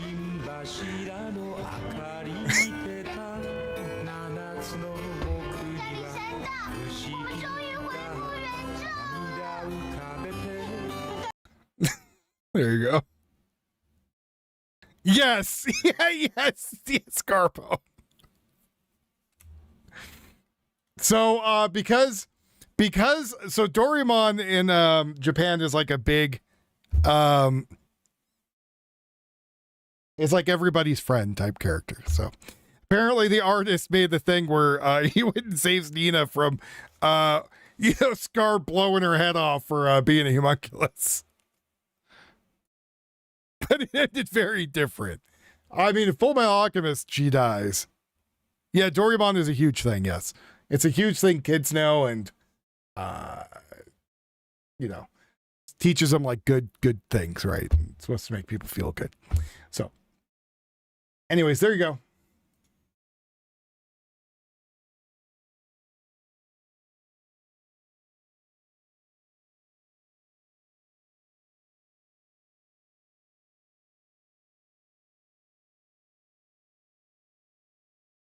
The balls are this big.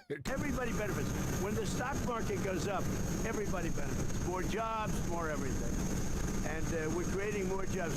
We have more people. Anyways, there you go. I thought you would like that, Ragul. Great. And that's Or Raggle, as fucking Niels calls you.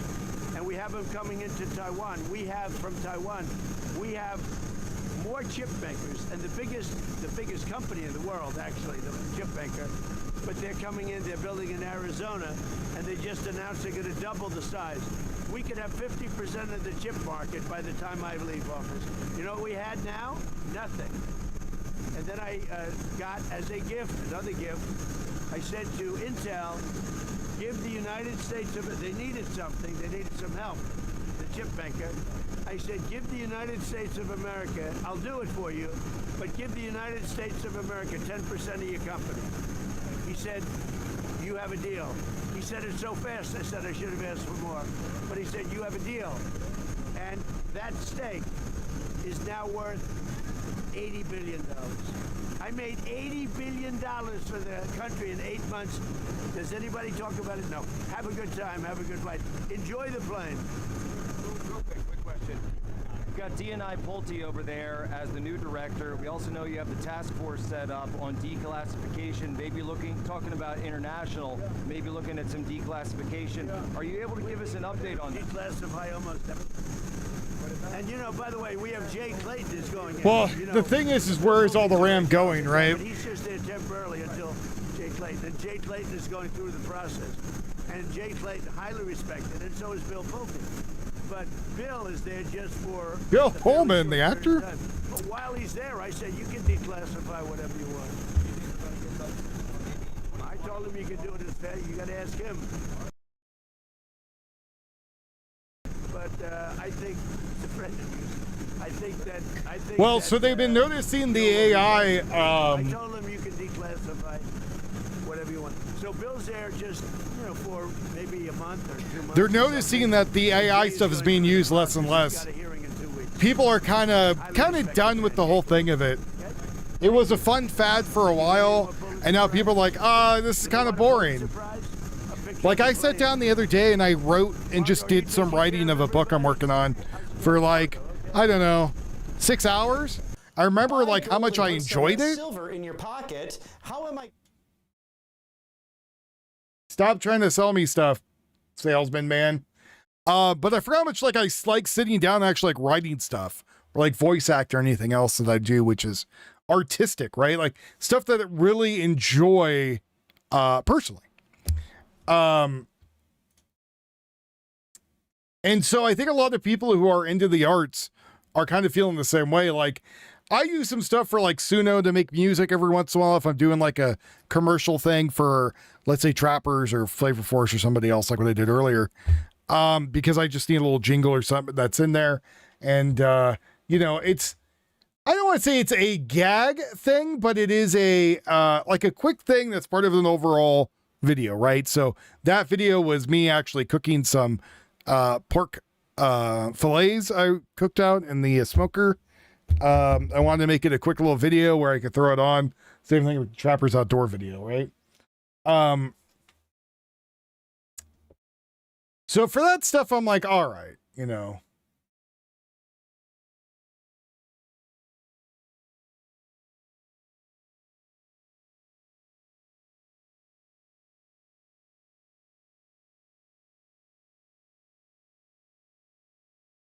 So I use the AI stuff like Grok when I'm sitting here and I got to look for stuff really quickly, right? So like if I'm sitting here and I need to know like who was the guy that was playing with his sausage up on the tower, right? I can look for it really quickly. That gives me the info. I can go.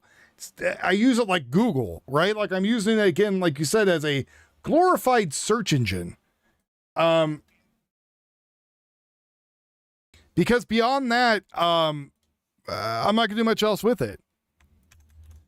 And then even then I have to sometimes go and look for other sources to make sure it's not telling me bullshit.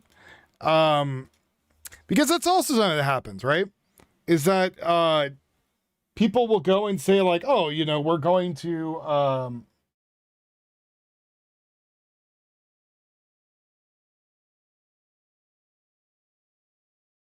We're going to lose my train of thought, apparently.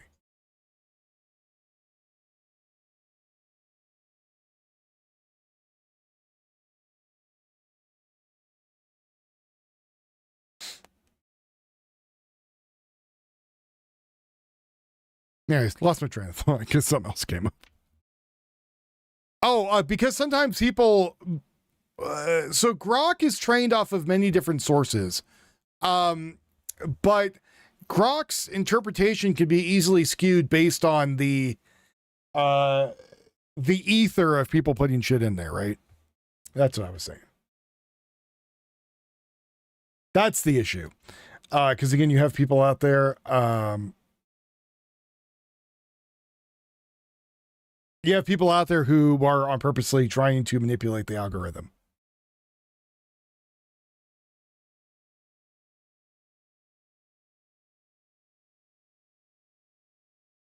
So, huge problem. Apparently a bunch of other VTubers right now are getting in trouble. Well, not in trouble, but people are being assholes because they are upset. They are upset that they're in the 4th of July, that they're happy about the season coming up, right? About the festivities, if you will, and thinking that they shouldn't be able to. I believe just like anybody else, you could celebrate if you're, American, you want to celebrate the 4th of July. I think it should be your, something you want to go do, something you want to go enjoy, right? I'm trying to get enough money to go see my family on the 4th. I got to leave on the 3rd. So throw me some of them shekels if you can. Appreciate it. But, I feel that if you're someone who's doing a show and you're an American, you're like, I love my country. I love what my country has done. What's the problem, right?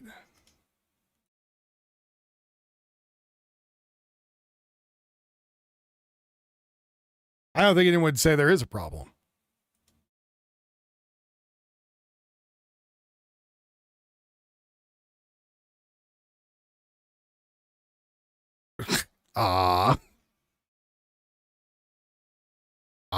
Okay, Biscuit. I want to know what you asked it specifically for that.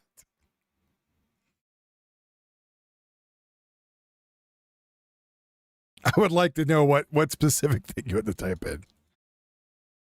America. Well, yeah, it's a bunch of just pissed off Redditors, which is why the other thing I got to do is, I need to,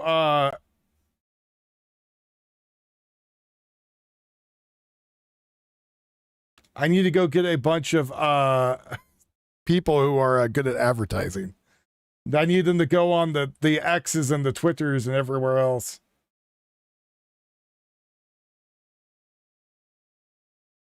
And the Reddit. I think that's actually a lot of these people are getting people is because of Reddit and other stuff. But I don't know if we want Reddit people in here. We had a lot of people from Poll come in here at one point. And that had its ups and downs. That was a thing. President Trump shaking hands with people, giving out an award.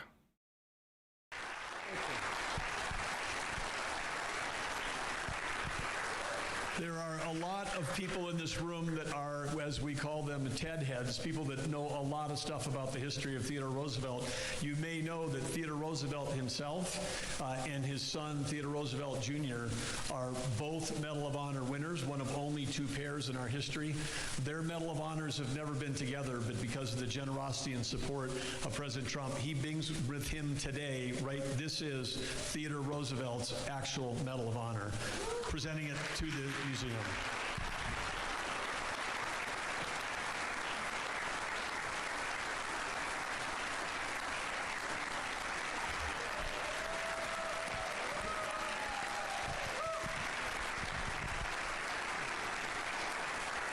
So I'm going to see if one of my streaming sites has Citizen Vigilante and watch it and see if it's as bad or as good as people are saying. When I heard about this, I said, maybe we'll think about it. Then I saw what you did and what a magnificent library you built.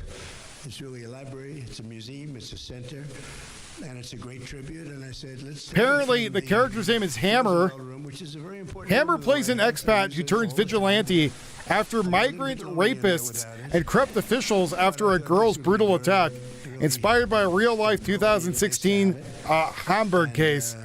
It's very special. You're a very special man. Apparently, it's banned in all of Europe. They're not letting people see it. They tell me I'm not allowed to. My son over here, both of them. I said, fellas, I'd love to give one of them to me.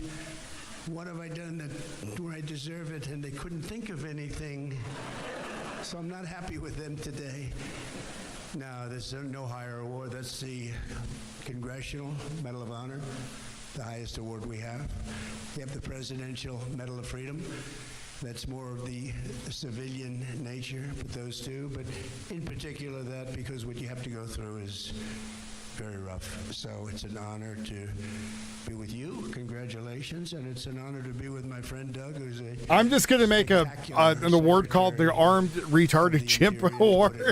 There's never been anyone better.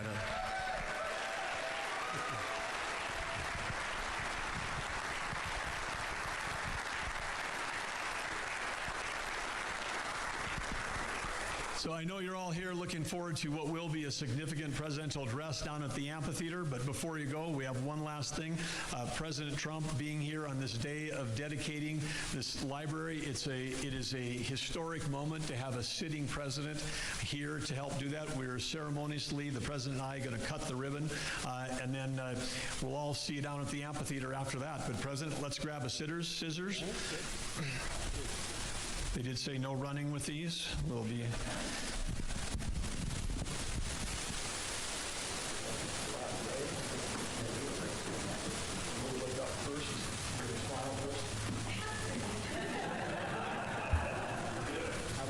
Well, we need audience participation. You guys count down from 10. How about that? 10, 9, 8, 7, 6, 5, 4, 3, 2, 1.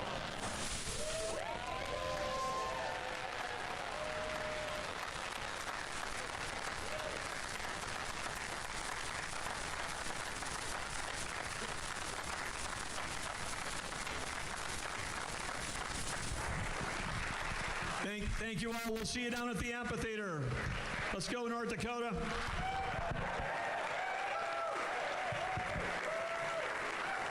The mics got overloaded. They clipped out. All right, so we did want to play that out for you. As you saw there, President Trump attending that Roosevelt Library dedication ceremony. This is a part of a multiple tour stop that he has there in North Dakota. We still have the shot here, so I'm going to put it back up on the screen so you guys can see a little bit closer what we were watching. That is the actual Medal of Honor that Theodore Roosevelt did receive, the former president. Once again, we're going to continue on here on Live Now from Fox as we anticipate hearing from President Trump very soon at an event where he is going to be speaking. Right now, yet another person up at the podium. We'll listen into those remarks when we return. Stay with us.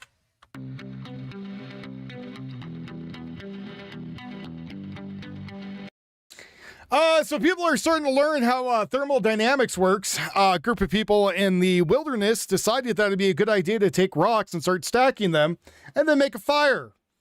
Not realizing that the rocks that they were using came from the river and they were full of water. Upon them heating up, they exploded, shoving shrapnel into their face. Some people got no freaking brains. Some people said. Vanilla Ice says he will always raise the flag at his concerts after doubling down on the Freedom 250 show. Again, a lot of celebrities out there are trying to pick sides if they're going to be pro or anti-United States, which is really weird that you are pissing on the country that made you a millionaire, right? Kind of weird, in my opinion, because honestly, there was times where actors were looked at as kind of shitty people. I'm saying this and I'm an actor, right? They looked at it as kind of the,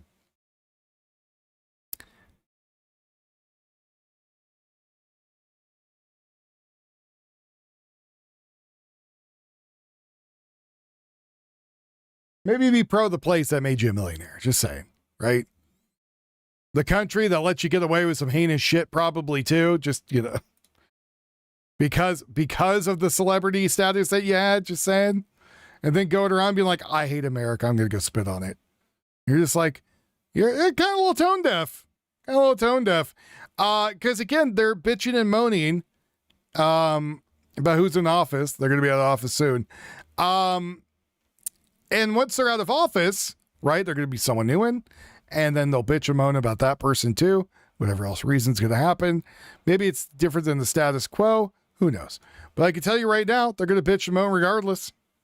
Ahead of President Trump as he is there in the state. He just attended the Theodore Roosevelt Presidential Library dedication ceremony. Now, again, several speakers coming up to the microphone ahead of the president. Let's listen in. A great nation. We must behave as a people worthy of that responsibility. Those words resonate today, and the call to action is still the same. We didn't ask to be the leaders of the free world, but we are, and we must not shirk that responsibility. President Roosevelt is one of the most revered leaders, and historians will all agree that he's one of the top presidents in our nation's history. He was yes, he was.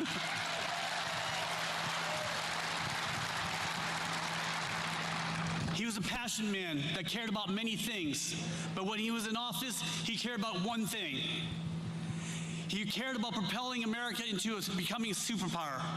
He spoke his mind and fought for the American principles.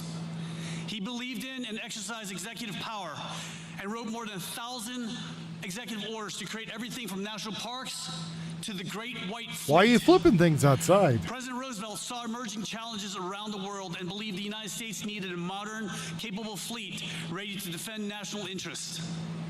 At a time when many viewed military preparedness as unnecessary or expensive, Roosevelt argued that readiness was an investment in peace.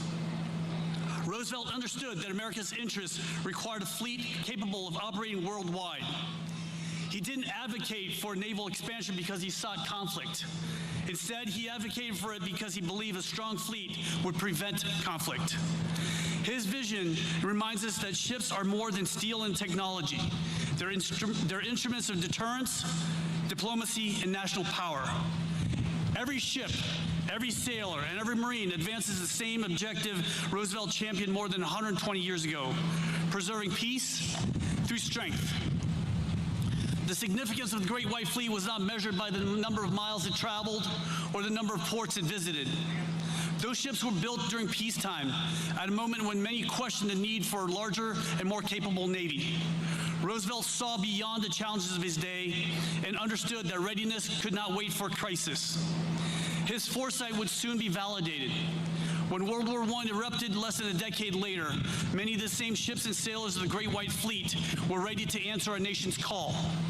They trained thousands of new recruits, protected America's coasts, supported wartime operations, and brought American soldiers home after victory was secured. The strength that had been built in peace became the source of security in war. In that sense, the Great White Fleet was more than a demonstration of American power. Delicious sidewalk eggs. Belief that preparedness is an investment in peace. He understood that the strength forged during calm seas is what enables a nation to weather the storms ahead, a lesson that continues to guide the United States Navy more than a century later. They just don't make leaders like Teddy Roosevelt anymore. Or do they? I don't know. Do they? Honestly, I don't think any politicians nowadays hold a candle to, the ones who fought in a war to keep us free. We have another great American who believes in American greatness, Donald J. Trump.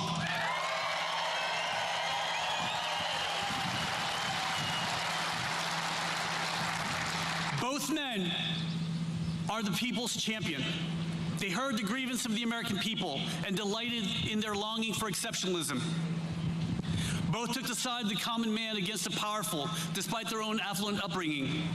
They returned to us our American birthright of excellence, and we love them for it. Just as the Great White Fleet extended America's reach globally, today the Golden Fleet continues the legacy, delivering aid, providing security across the 7 seas, and destroying the enemies of peace. Just ask Iran.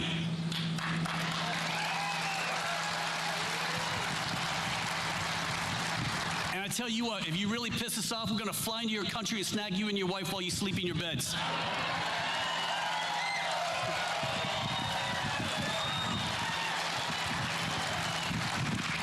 The ships of President Trump's Golden Fleet may look different from President Roosevelt's Great White Fleet, but the principle remains the same, that a prepared nation is better positioned to deter its adversaries, reassure its allies, and protect its interests. So Trapper Outdoors has the honey badger, the actual honey badger 300 blackout in stock, the Akron-type B pistols, Edgecore Topo 22 suppressors, and Ben's clothing, gear, insect repellent spray, which I probably need to get some. So, new stuff over at Trappers. That freedom was never and will never be free. It's paid with a price, and there's always a price. May God bless you, may God bless the Armed Forces of America, and may God bless the United States of America. Thank you so much. Freedom isn't free. It costs folks like you and me.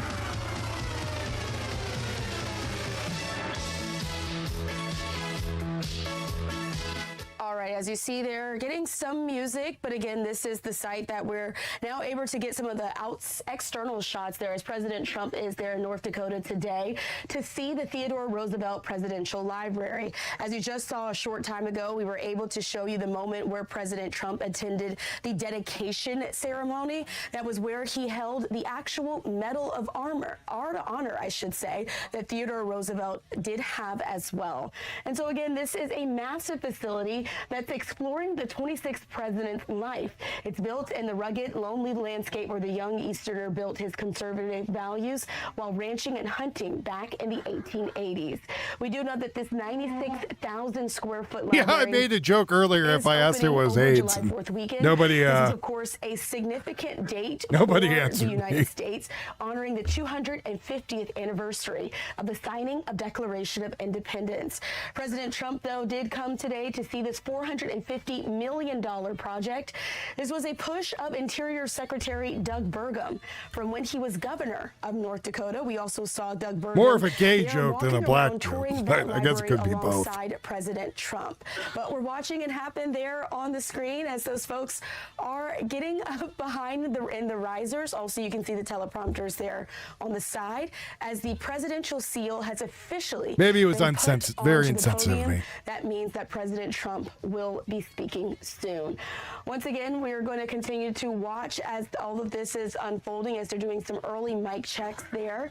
I also want to let you know that all living presidents were invited to this grand opening of the library, which joins more than a dozen such libraries which are available throughout the country, examining the lives and legacies of U.S. presidents from Ronald Reagan in California to Franklin D. Roosevelt in New York to Herbert Hoover in Iowa. The Obama Presidential Center also, of course, as we covered here on Live Now from Fox, recently opened in Chicago that brought together 4 former presidents for that occasion. And so also letting you know that this is President Trump is the library's first official visitor. That's according to the library executive, saying that he was speaking there at a nearby Western Thing amphitheater that was built at an event that was run by Freedom 250. That's President Trump's created group that is billed as a nonpartisan group, you know he never got one. Which has been organizing a lot of these festivities surrounding this July 4th weekend. Also, the 250th anniversary of the signing of Declaration of Independence. We also know that on Friday of this week, President Trump plans to visit South Dakota's Mount Rushmore for Independence Day fireworks, as he also did back in 2020. We are going to take this time, though, as we're waiting for the president to arrive here to speak, to slide away for a quick 2-minute commercial break. You're not going to start yodeling, right?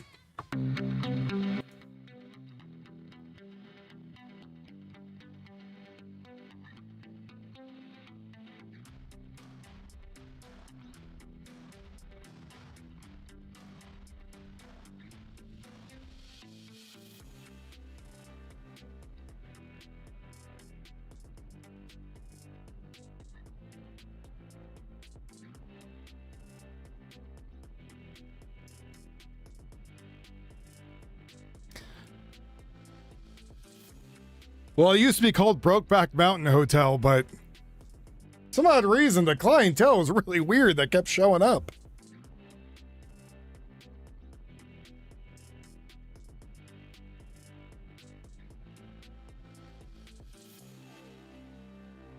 So I guess a lot of the people coming from the World Cup are like from Asia and other places that don't have guns. So they have these weird things where they have like people from Japan and some other countries showing up, and they're trying different things. But one of the things they try is like barbecue for the first time ever. Right? So they're having barbecue for the very first time ever in their life, and they think it's the greatest food that has ever been given to them. Like they're just over the moon with how good it is.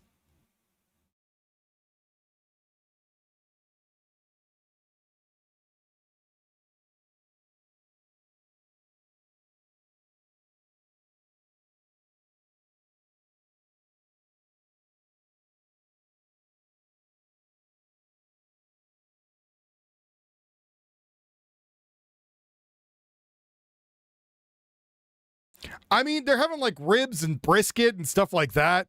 Then they're going to like Bass Pro Shop and get to like hold guns. And they're like, oh my God, like I could just go here and do this. And it's like, well, yeah. And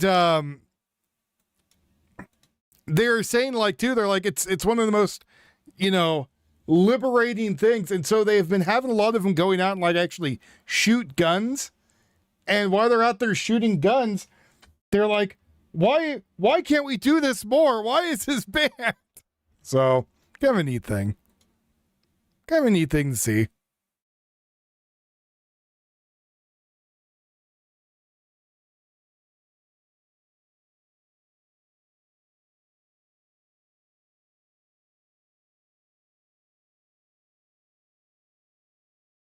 Kind of nice to see other people appreciating what America offers.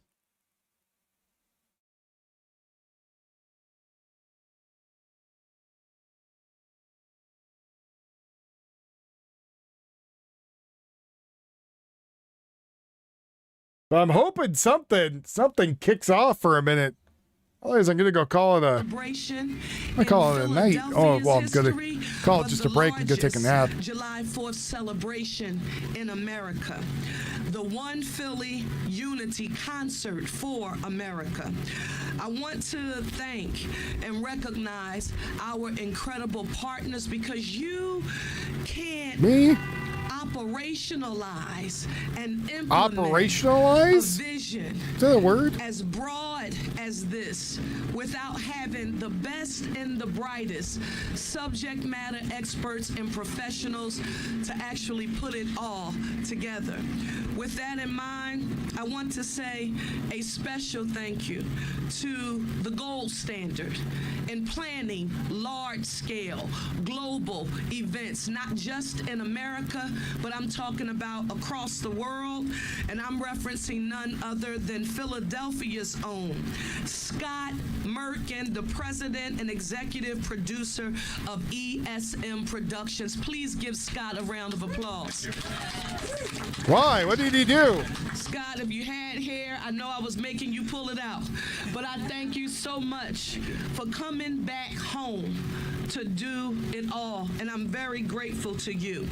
I also want to say a super huge thank you to Sean G., another native son of Philadelphia, who is the president of Live Nation Urban, and don't forget our son, Questlove.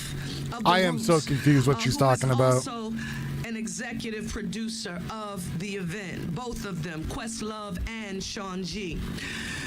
Public safety by far the #1 priority. We want to have an amazing time, but we knew the intergovernmental cooperation and collaboration that would be necessary to pull off an event of this. Was that a real word? And I am super happy to affirm that our police commissioner, Kevin Bethel, he, along with every other member of our public safety team, they have crossed every T and dotted every I, and they will be on the front line, helping to keep Philadelphians and visitors safe this weekend. Give it up for the best police commissioner in the nation.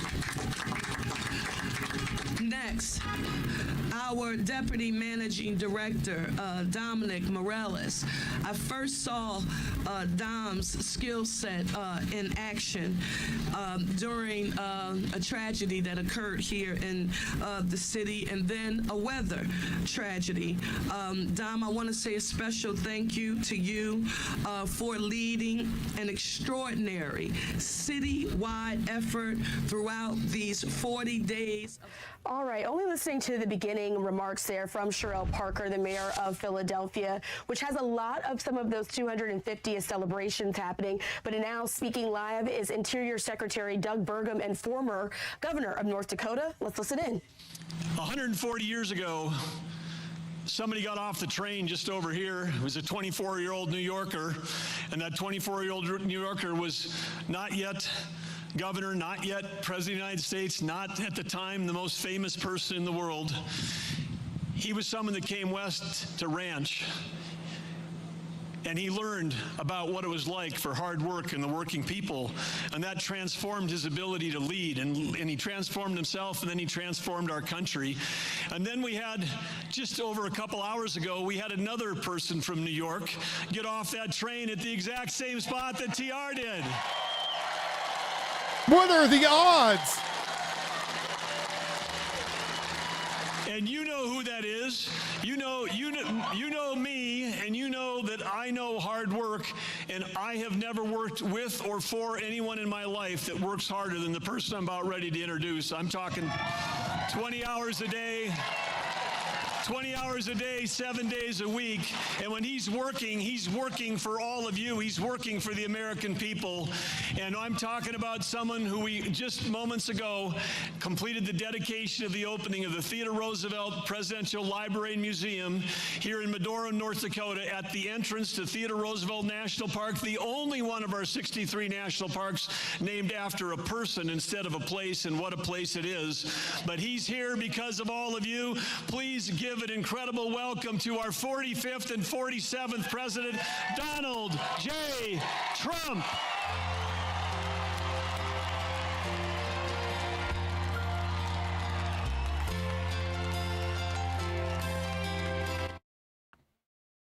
I have no idea what's going on here. But I think I'm going to call it a break for a while. I'm going to go take a nap, and then I'll be back. I have not slept yet, so I've been up all night. What was I doing all night, you might ask? Well, I have a really old laptop here that I've been dropping Linux on and messing with different operating systems. Hey, riding dirty. She'll be a tax per bird you own. No, officer, those aren't chickens.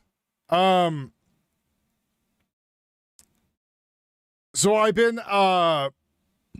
messing around with Linux. I found out there's a Lane operating system. I messed with that, some other stuff. So, and then my sleep schedule's all screwed up too. So that's never any good. But I'm going to take a break. Get out of here. You have a good night, everyone, or a good rest of your afternoon. Again, I'm trying to earn some money to go see my family for 4th of July. If you guys would like to donate to help with that, that would be most excellent, and I would most appreciate that. And I'm out here for a bit. You have a good rest of the day. If I don't see you, take care, everybody. Bye-bye. And also go check out the new commercial that's up. Every time you guys go on that commercial and